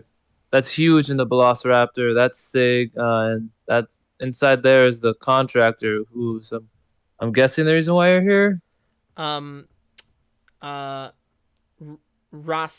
Rasiel, right? Yes. Rasiel. You recognize the names Zen and Siegfried. The individual known as K, who had paid for your voyage to this region to continue your studies, indicated that if you were to ever meet these individuals, that they are also working under your essentially benefactor for this length of your journey, and that if they need assistance or they could offer you assistance, you should try to work together if possible. Okay, and with that said, yeah. I was told by Kay that you two had some opportunities for me. Opportunity? Well, I mean, I guess starting off, you have the opportunity to continue living and not being eaten by those worms in the water ring. I guess that's one. Oh, yes, I thank you for that. So I heard that you are also working for K, correct? 4 is a little forced. I would say we're assigned mission. She asked us to do missions, and so far we've done them. But like, she's not my boss. She and literally, I don't think anything in existence could be his boss. I point at Siegfried. Ah, I see. Well. Oh, I suppose I should do some introductions first. My name is Rasiel. I'm a researcher of sorts. Oh, okay. What do you research? Wait, who are we voting? As I'm sure you've been able to tell by my outward appearance, that's sorry.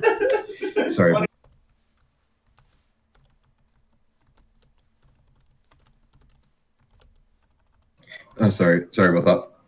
No worries. As I'm sure you've been able to tell by my outward appearance, I am a studier of demons and celestials. Oh. Okay. Yes, I'm as Hear what that, Numa? He studies you. as a Numa seems pleased, but curious. Flattered, but yes, quite curious. I am as what you people would call a shadow walker demon. Now, Zen, Siegfried, Never seen one. you've never seen a Shadow Walker. They are extremely uncommon, especially on Arcanautus. They do have societies on some of the other primary continents, but you are pretty sure you have never seen, or they remained hidden, a Shadow Walker on Arcanautus. The race is formed, supposedly, or you know what? Siegfried, Zen, roll history checks for me. Because you are almost completely unfamiliar with this race of people. Although he did say the word demon, which is indicative of something at least. Siegfried, you don't know jack about this. He said he's a demon? Sure, that sounds right. Zen, he said he's a shadow walker, which you believe sounds like a more sophisticated demon. You guys have fought demonic creatures and creatures influenced by demons coming from the trench or coming from influenced by the chaos rot. So, you know, that's your experience with demons so far. You've seen tieflings, which can have demonic or devilish heritage as well, although extremely infrequent. But yeah, so seems to be one of those types of folks. Okay, so Kay sent you here? Yes, I was told that there may be some opportunities to expand my studies. Well, I don't know about studies here. As the name is indicative of, she's more about deals and contracts. If you got something to give up, she might be able to give you something. And with those words, you hear the creak of the door. And Rasiel, you see two glowing red eyes, pupilless, within the hood. This long neck, like 5-6 foot long neck, hiding this shadowy, completely dark form that is faintly reminiscent of what some shadow walkers appear as, though not as elongated. 4 arms ending in like foot-long nails, claw-like nails, 6-fingered, tap against the doorway as they wipe, use like the tattered cloth to kind of dab it where their forehead would be, and then lean forward and slightly out the door, in your direction, and they say out, "Another guest, this one new. Hello. What brings you to my humble cottage?" I came here to do some studies. I saw that's a large beast here, and I was curious. That creature is void. I'm sure the others could give you a less cryptic answer. But were you here seeking something that I may offer? Were you seeking a contract of any sort? Well, I don't know about a contract, but if you have any anything that could help my studies, I may be willing to offer something. And what, perchance, do you study? I study demons and celestials. Ah, a curious mind with eyes towards the heavens and the abyss. I see. What do I have? They'll look their head will disappear for a moment, but the hands remain on the door frame. Sort of this strange, almost insectoid kind of look about them as their glowing eyes come out of vision as they seem to be looking at something off to the side. The lower left, the lower right, their lower left hand sort of reaches out from behind the door frame and out behind the door frame and into the house and grabs something. A book comes into view. As they begin to scan it, you see their red glow from their eyes illuminating the pages as it seems to telepathically flip through the pages. And with one nail, they stop on a page. Are you on a mission, young one? Other than that, to study as much as I can and to release the knowledge that I know, then to the masses. So it's calling men knowledge. No, none. To unleash the unknown to all, I see.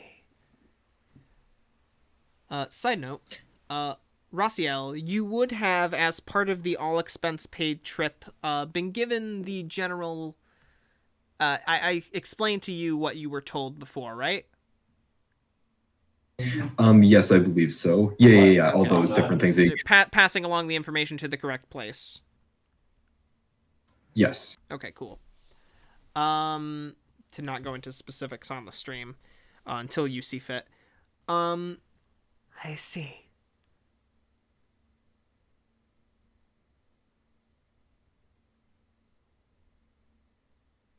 I don't have much to offer you right now, unless you want the answer to a question, which I could put at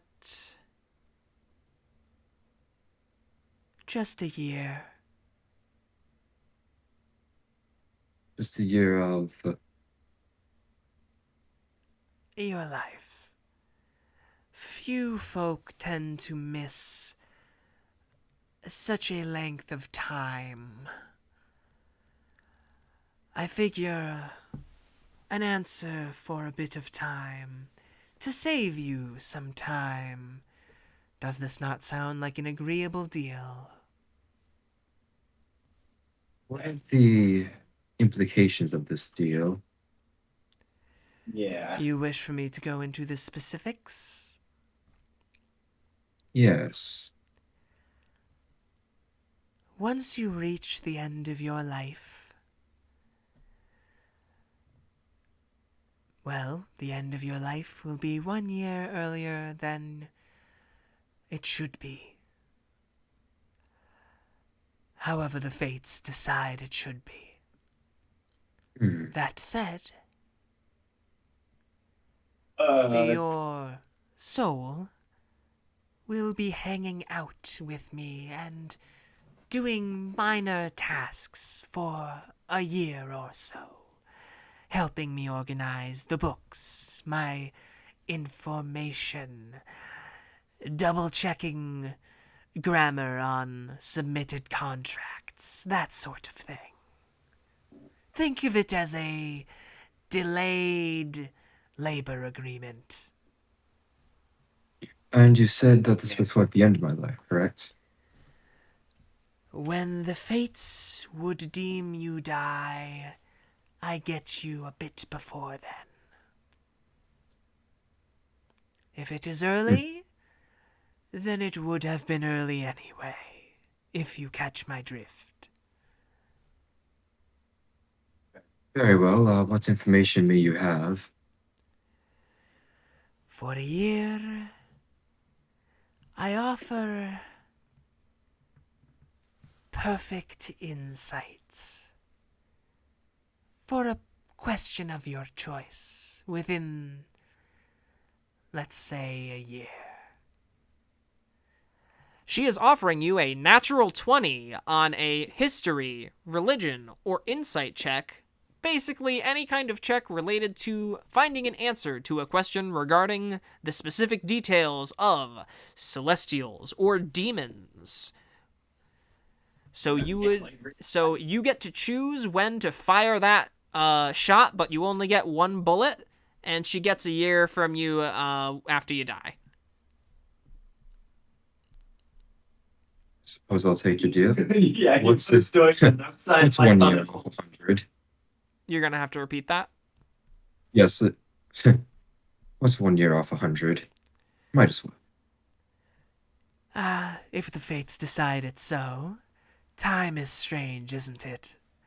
And she'll put a hand out towards you, black mist curling around your feet for a moment.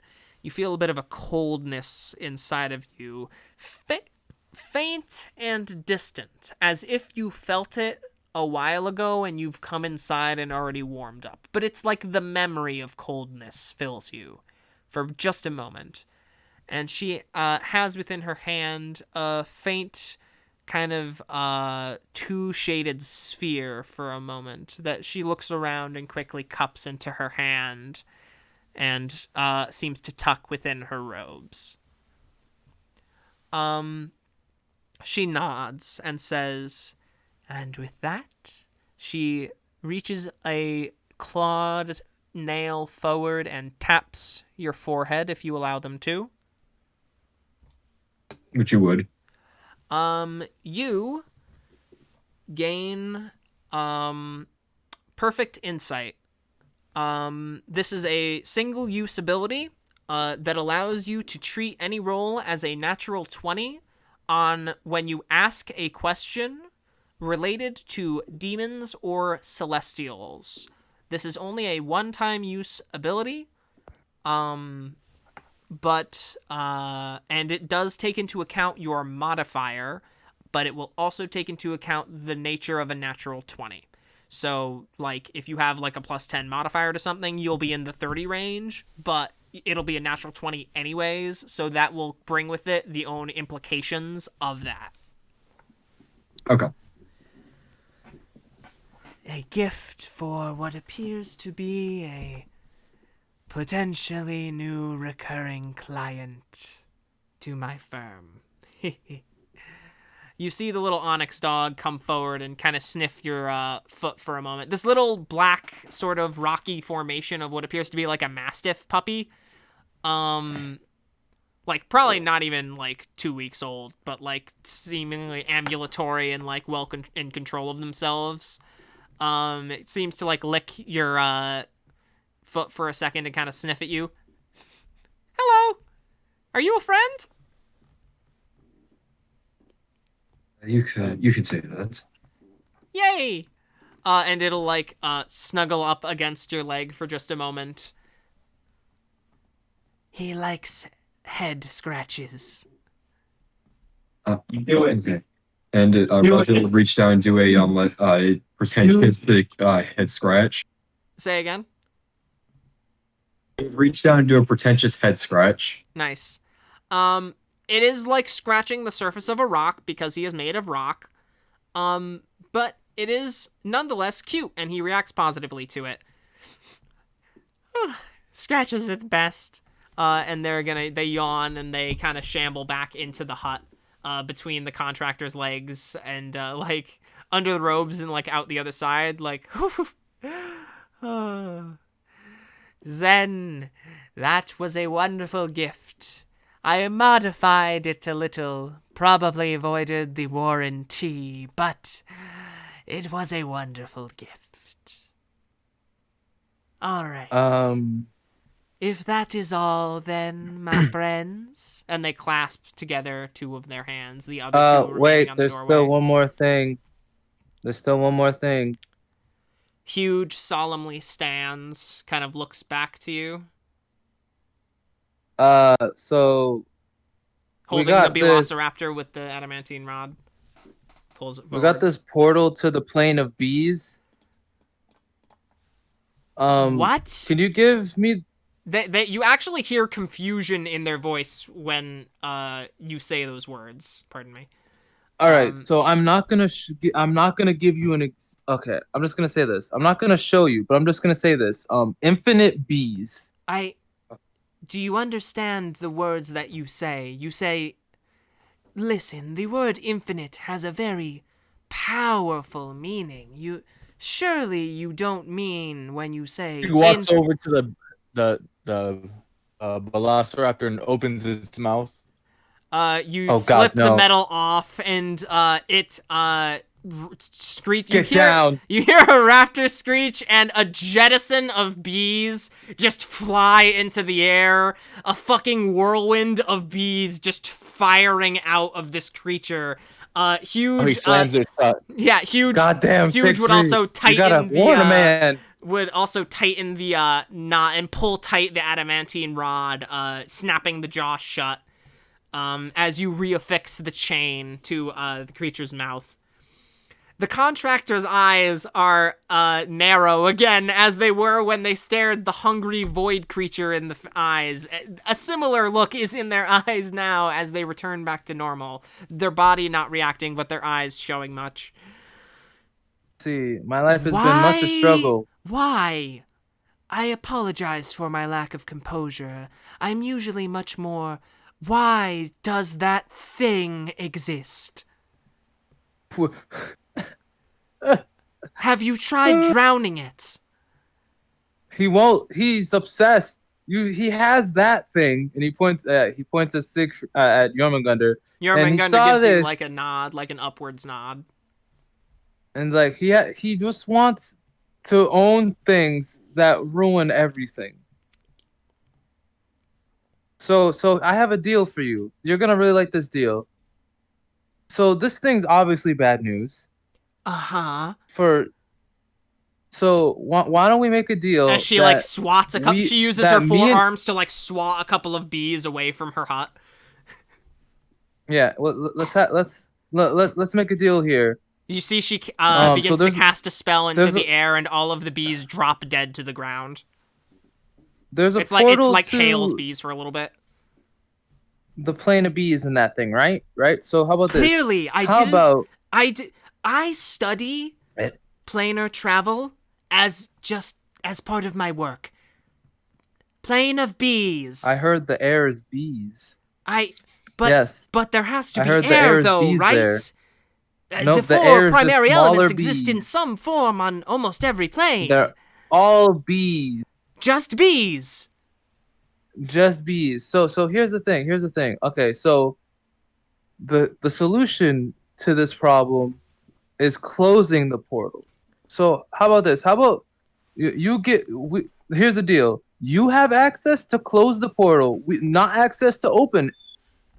I would never want. Maybe I could only imagine. That is a weapon of mass destruction, my friend. Yes, you are dealing with a I'm dangerous asking, thing here. Yeah, that's why I'm saying yes.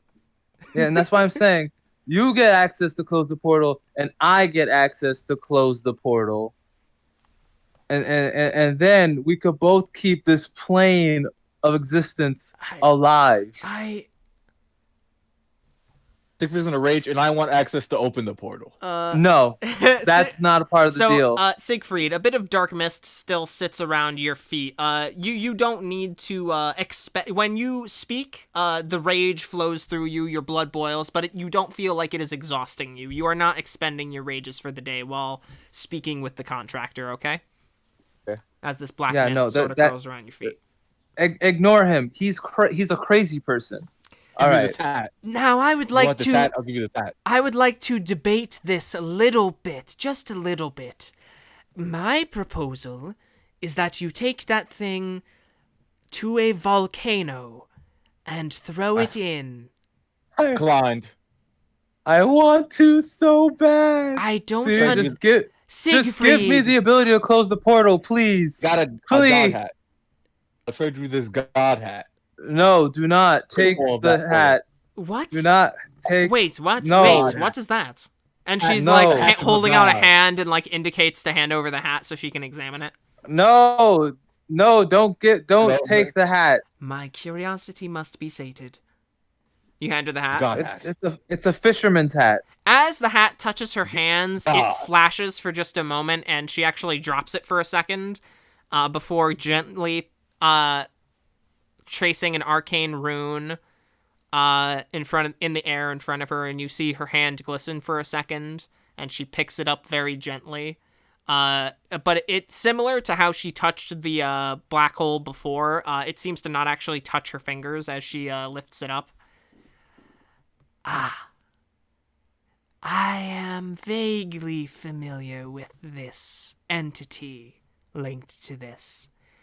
This is a powerful artifact for those who wish to use it for its intended purpose, I suppose. I am not much of a fisherman myself. Still, a valuable artifact. Thank you for showing me, but you may have this back. Damn it. So Not my mutual side. benefit here. 6 foot sconce. I got a 6 foot sconce here. You That's take her out sconce. the I may have 6 taken sconce, it from you. and she looks at you and she's just like, you know you did this last time, right? If you want it back, I don't know. Listen, you can keep that. I can just make another. I don't usually get out there. I didn't realize you took going it to until take you another showed one. it to me. You don't. I am going to take another one. No, If but you don't. don't. I'd request that you not take my thing. What? She can kill you I by could. squeezing her hand. I could kill you, but I wouldn't. First of all, that he hasn't violated any standard Have you ever contract. seen Infinite Bees? Listen, I'm imagining it right now. Give me the ability to close the portal, please. I have seen planes where fire and lava suffuses everything. Almost everything, I should say. I get have access to those seen portals. a world where water fills it from tip to bottom. I have seen the caverns. And those make more sense than I have this. seen the caverns of the earth. I have seen the solid mass, the gems that litter and densely pack within. I have seen the skies boundless of the plane of air. B dimension sounds worse than the 9 hells, which I have also been to. Right. So how about this? We trade the B portal for the portal to the 9 tells. Are you requesting... A hell wait, raptor. wait. Oh my fucking god! How many things are in your set? Oh my god, Siegfried! Okay, the contractor, you see the eyes go out for a second, and she freezes.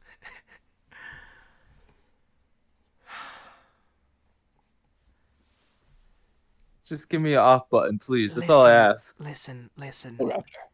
That is a very interesting proposal. So... Listen, I mentioned how I don't like to deal, or my magic cannot affect a primal force of the world.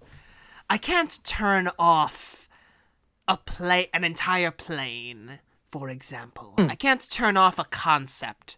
I don't want you to turn the plane off. I just want you to give me the ability to close the portal that is in that thing. There. Give me a sec. I'm looking at if there's anything off the top of my head that I can.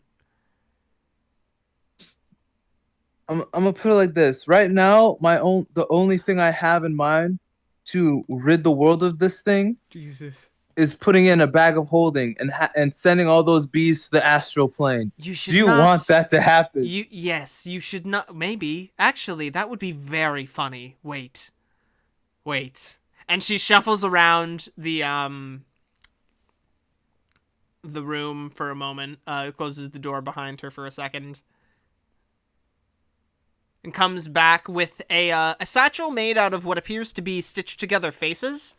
I made this when I was younger. It is in fact one of those bags of holding. Don't mind the material. The faces? The faces, yes. Don't judge me. Anywho. I'm sorry. I don't think I'm capable of not doing that currently. But continue. All right. I propose as a group agreement that we shunt this creature into the astral sea, never to be seen again. Oh. I decline. Hey, you know what? That sounds like a good idea. How about this? If it ever I cannot use any of my magics of this scale of power without the agreement of all parties consenting. Siegfried, you're a bastard. I am not one to beg. And I would request strongly, think upon this entity. I have given you an opportunity to maintain the relationship you have with Jormungandr. This thing. Right, I'll do it for a favor. A favor? Yes, a favor. Do you understand how valuable that is from me?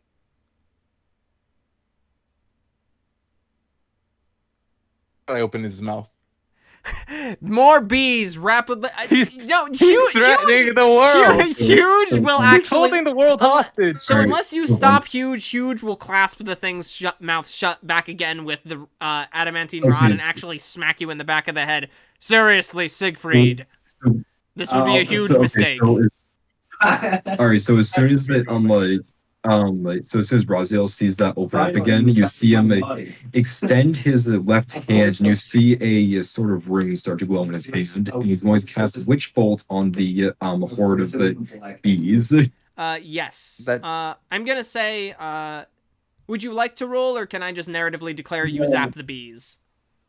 Yeah, you can you see, a bolt of lightning crackles out from your new supposed ally, and seems to arc out around the group of bees that had been released in Siegfried's initial threat, or secondary threat, I suppose, at this point.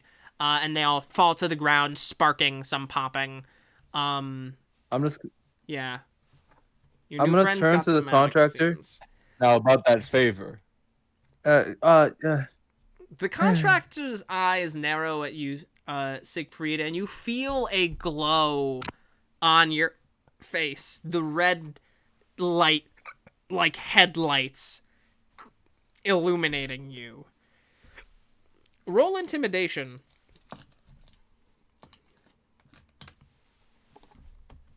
He's holding this entire plane of existence as a hostage.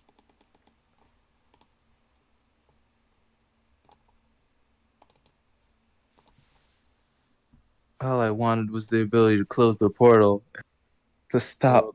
25? 1 sec. This is something only Siegfried could do. Oh, frick. Damn. Negotiations have fallen apart. The contractor, oh, 1 sec.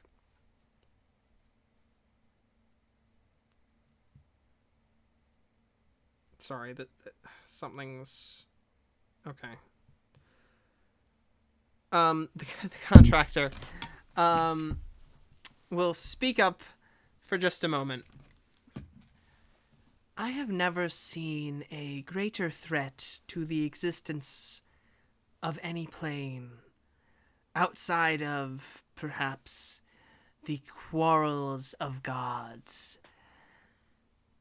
You deal in dangerous things that you do not fully understand, or that you understand and are foolishly, and the word pierces you and sends a chill down your spine, ignoring.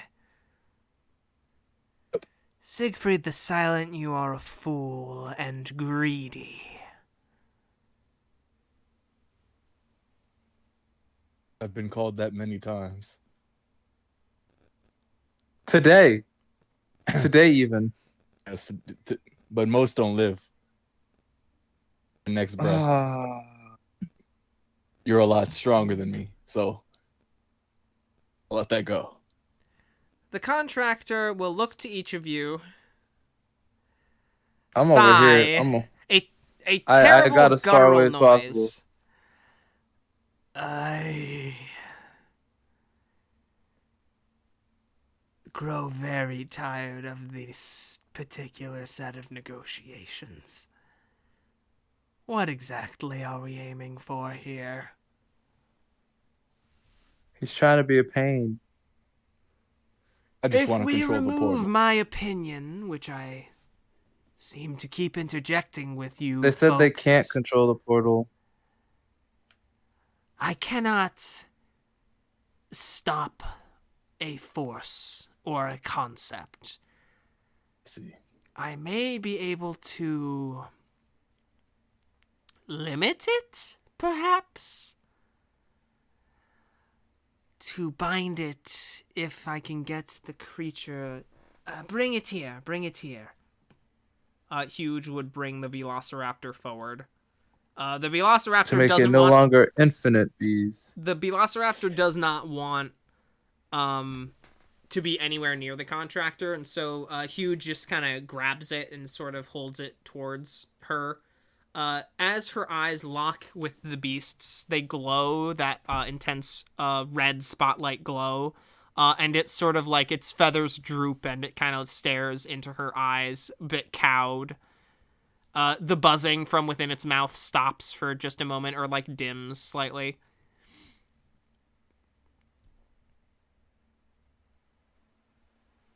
You are not very self-aware, are you? All right. I can help. If I'm being honest, this is a favor that I will admit my bias towards.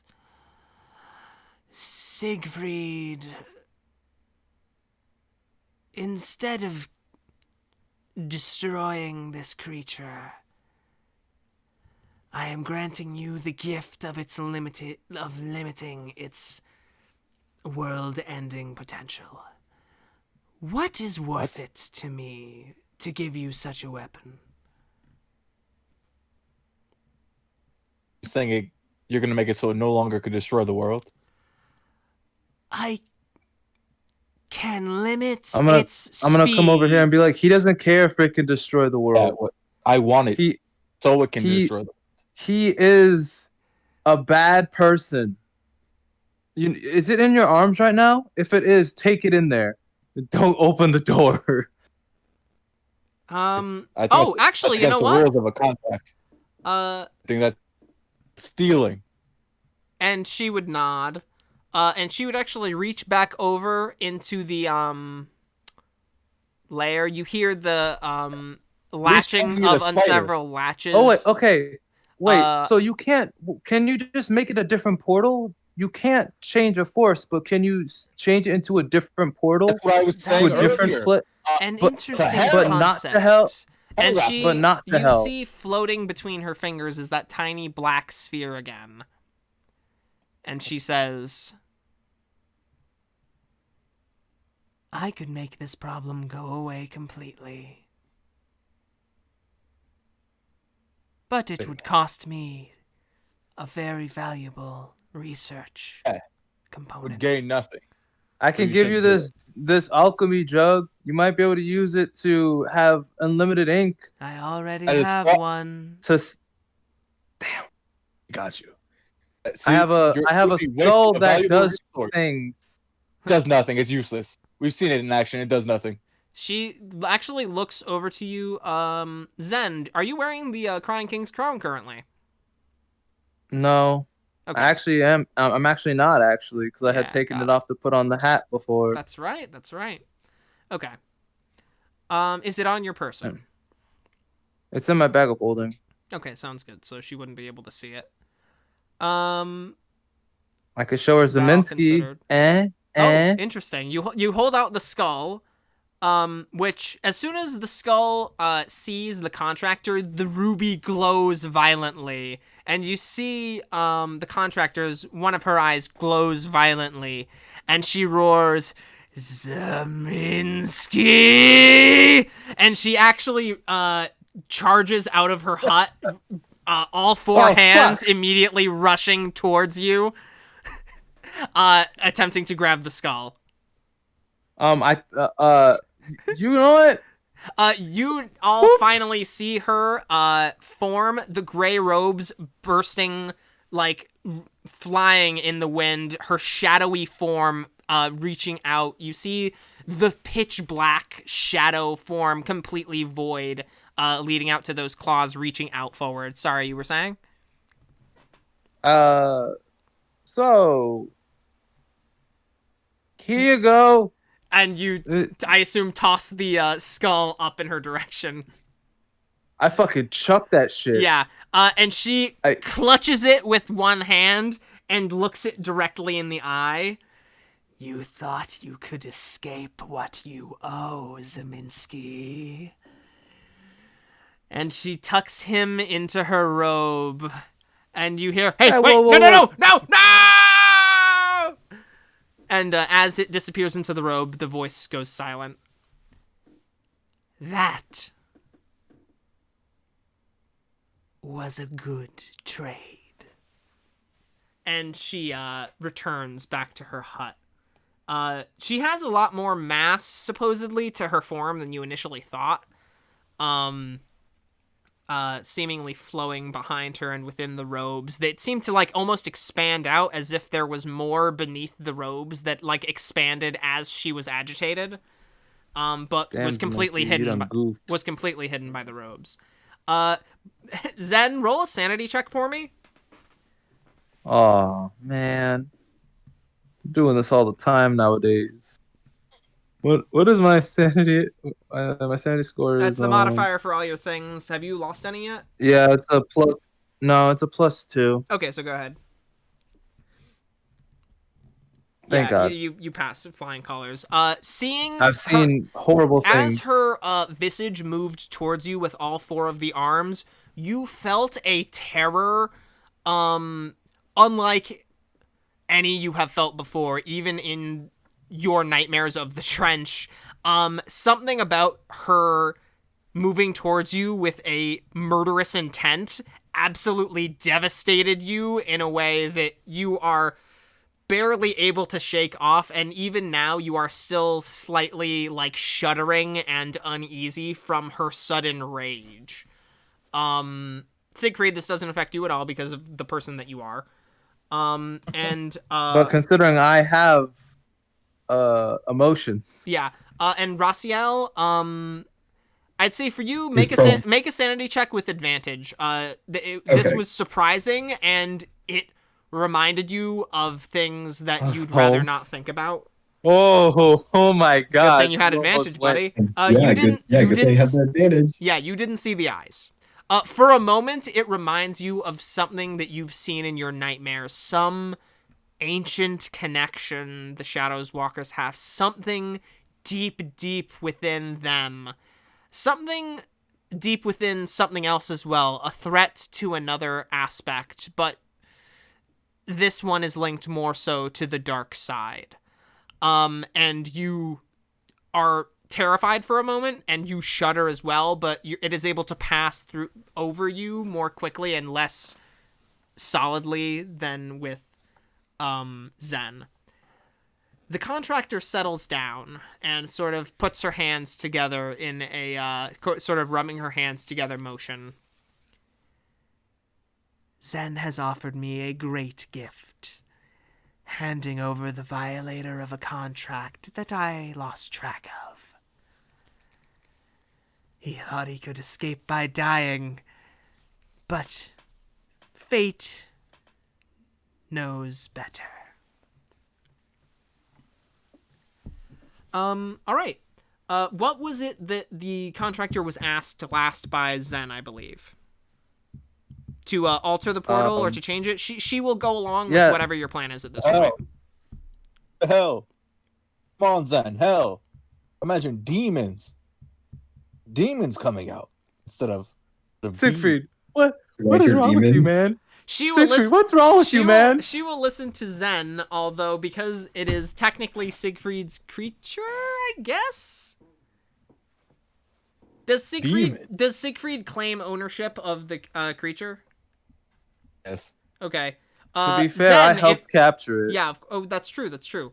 Zen, if you are able to convince Siegfried that something is a better option, the contractor will hear it out, and we could just end that whole threat All right, to the world. all right, Siegfried. So rather than hell, where By the there way, are gonna be remove demons that try to press yeah, you. remove Keep Zeminski's that in mind. skull from your inventory forever.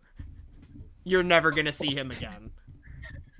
Oh, I no. literally just added that to my inventory too. Poor Zeminski. You know what? Fuck him. He had one job and he I failed. mean, you could say something if you want. What am I don't give a what? Say about what? Nothing. I wanted to present the option because I felt I don't want to have to force it on you. I know the threat was there, and your character reacted accordingly. But as a player, I'm just saying you could ask about it. Like you could. I'm not. You're Like not. ask what? No, I don't, Yeah. it's fine. Okay. He was a potential annoyance. All right. So how about okay? All right. And I gotta think technically, of you something. owed What him did? one. No, he didn't succeed on his end, so I That's don't owe him true. shit. But that's not how the magic item works. Oh well, apparently he doesn't follow through a contract, so fuck him. I'm not gonna do it either. Yeah, right? Almost as if that's his whole shtick. All right. Yeah, So- Zen, as you begin to understand her fury, this comes to your mind as perhaps a indicator of his personality. All right. Okay, so Sig, let's think about another place. All you That need, is- yeah. The contractor would propose, well, you have 4 primary options that are easy for me to set up. There is the plane Don't of mention fire, one- don't- the don't- plane of water, don't- the plane of earth, and the Just say- plane of air. It's a fire. Yes, the plane of fire. A fire raptor? You want to turn into a I do not flamethrower? know if the creature would live, Oh. but it is no dragon. Forget it. But I could change the planar alignment, and you see her hands disappear, and she brings out a couple of tuning forks. She brings out a normal tuning fork and one made of sort of this rubyish substance. A tuning fork for the plane of fire, and excuse me, the other three. We don't other want three fire. Go hands, We don't want fire. and We go work off. on ships. and she brings we back don't want fire. yellow and black striped, recently painted tuning fork, and apparently a tuning fork to the plane of bees, which is a crazy fake made up plane. So I figure if I believe that this is a tuning fork to it, it will work. It's worked in the past.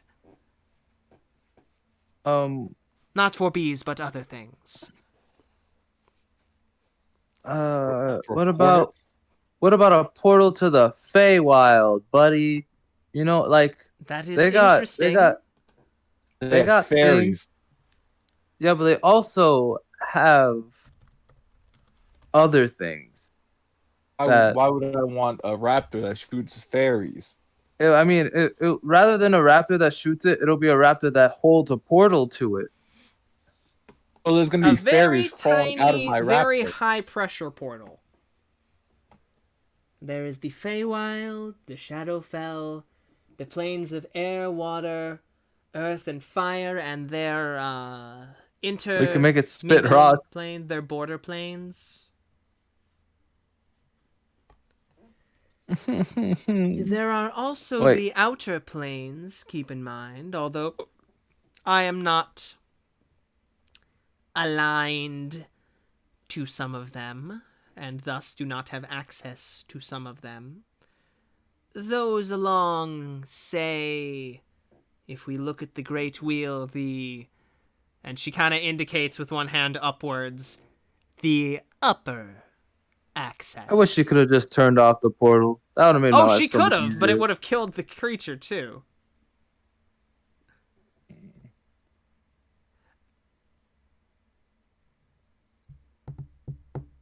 Come on, guys. Okay. All right. You got 4 easy He won't options. agree. There's the elemental chaos as well. There's the astral sea. I could do a portal to hell if you really want it. Yes. But then we have the issue of demons You all coming just through. need to agree. That is the trick here. About That the is my shadow whole effect. shtick. There'll be ghosts coming through. Yes, ghosts. You want a You haunted have ghosts around you velociraptor? all the time. You have ghosts Huh? around you all the time. I don't see the problem here. Yeah, but they can't come to this side. If you have a portal, they'll be able to come to this side. Exactly. That's not a good Actually, thing, you fucking I whack have man. decided on something that I would like. Okay. Now, there is a place where there are many doors. It is very hard for creatures of my power to access this place, this plane. It's a city of sorts, a city of doors. I am not allowed there anymore by its ever-watchful matron. I apparently caused too much of a ruckus with my dealings, or perhaps I am too high priority a target for those who wish to cause her harm or harm to her city.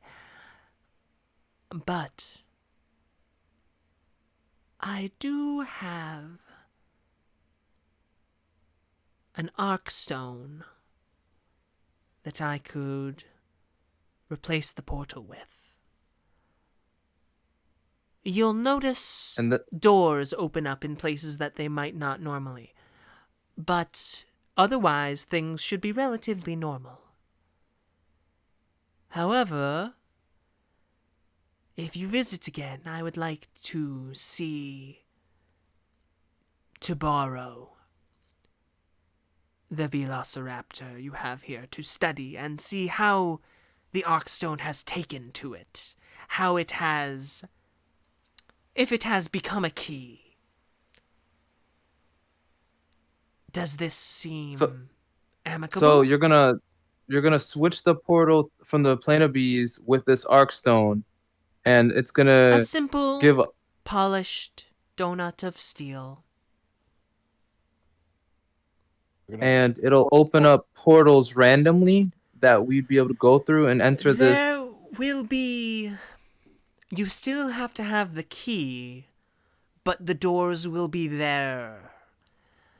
Do you understand what I am saying? That any surface that is an enclosed doorway, an open doorway, a door itself, a porthole, an uneaten donut, things, any enclosed space with the right key can become a portal to this place, the City of Doors.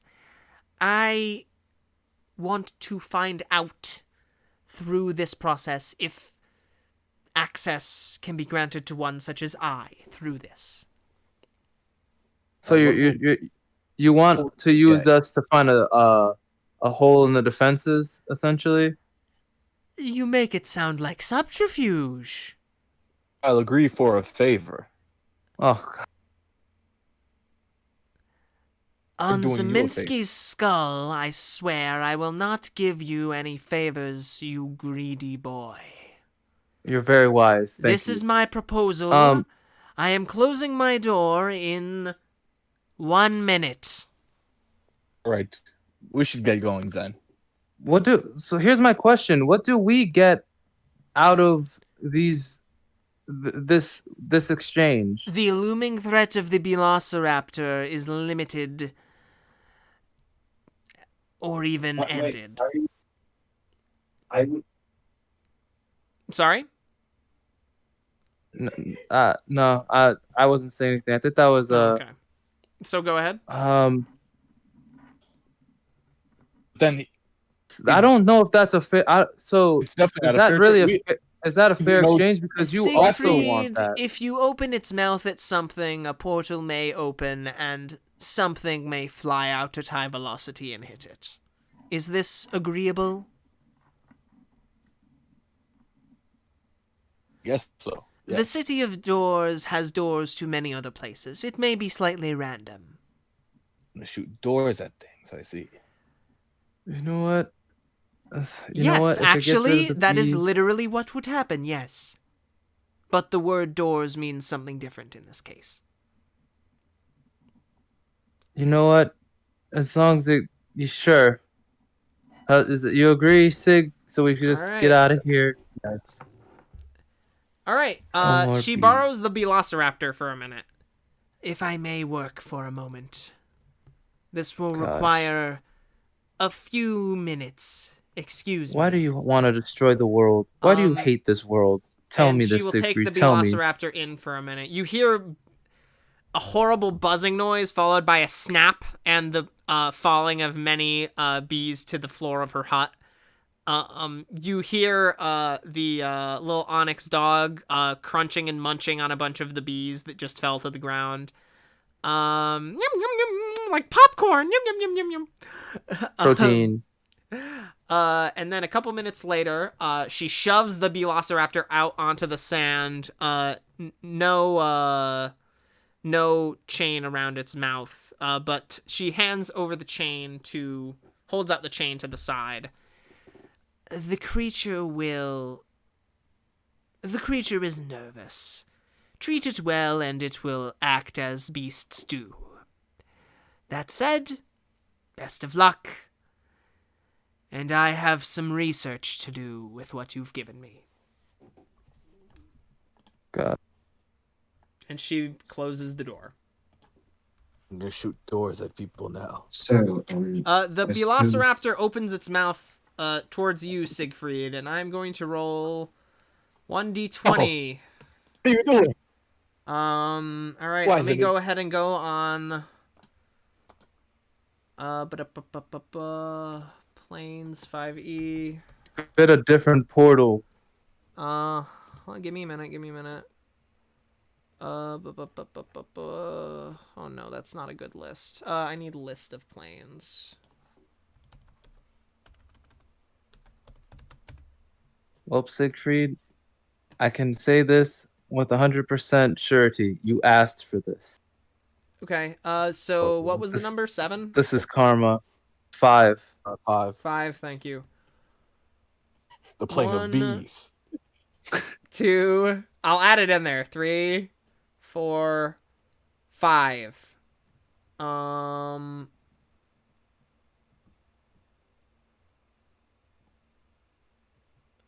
You roll a DC 10, or what was the DC for the bees again? I don't remember. One sec, I think it have was it. I have it. One sec. 12? I think it was 12. Roll a charisma saving throw. Help. Don't do it, please. For saving.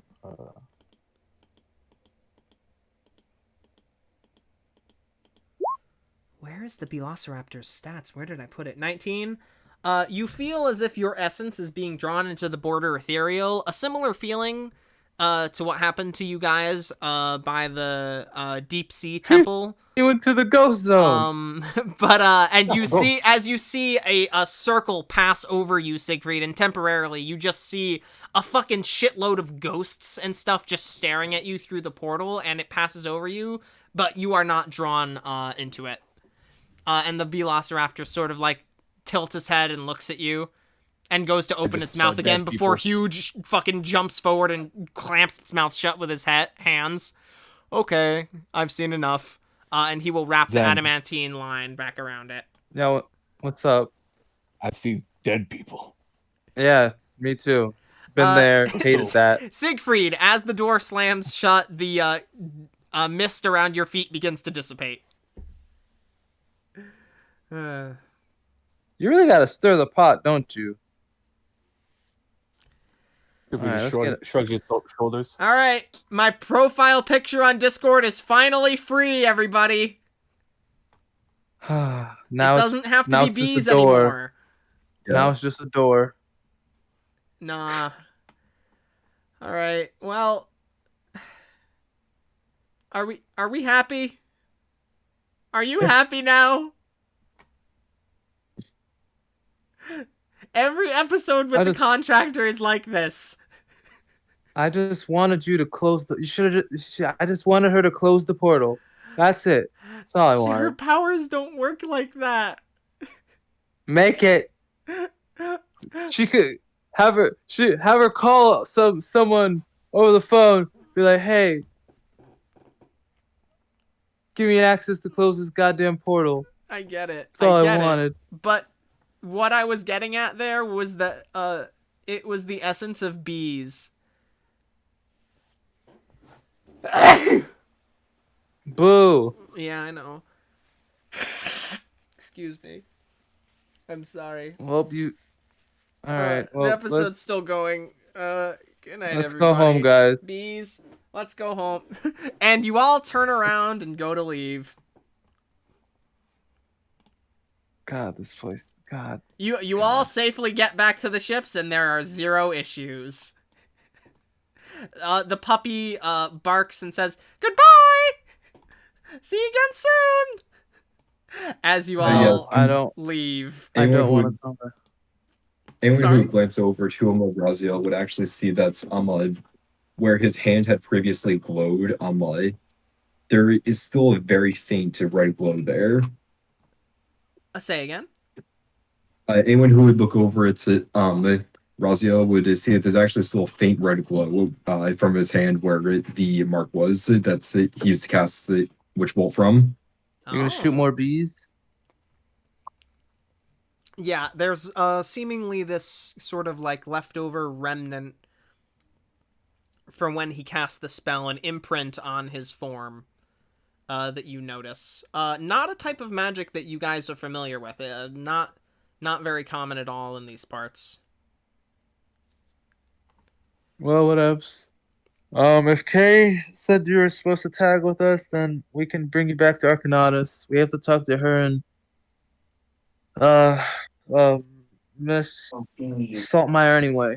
So Very well. I wasn't given much instruction. Just if I were to meet up with a couple of people named Zen and Siegfried, then they would be able to help me.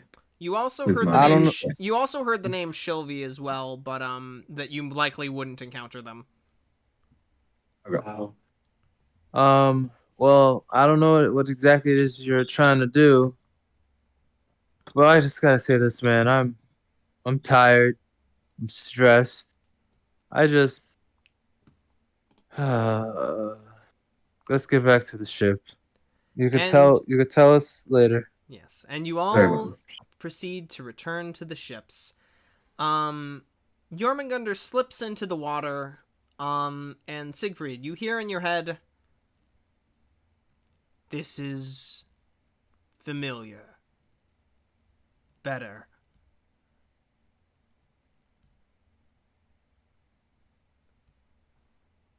And with that, we will end the session. All right. Have a beautiful rest of your night, everybody. Thank you for sticking with us for another contractor episode. I fucking... This is why I reacted the way I did when you said, "Oh, we're just gonna go to the contractor real quick first." Every time. Hey, man. Because she should have just closed the fucking portal. All right. She only has limited magic unless you can agree to do, like, together on something. That's her whole shtick. She can only alter the plot when you agree to something. Siegfried, you're the worst person. That's her power. Otherwise, you're the worst. She's just a, extremely old, powerful hag, ? Monstrosity, ? It's unclear. Anyways. Out of game, take a look at the Abomination Hibernation power, maybe something with that. Is what's it called? Is the recording still going? Yeah. Oops. Good night. Bye.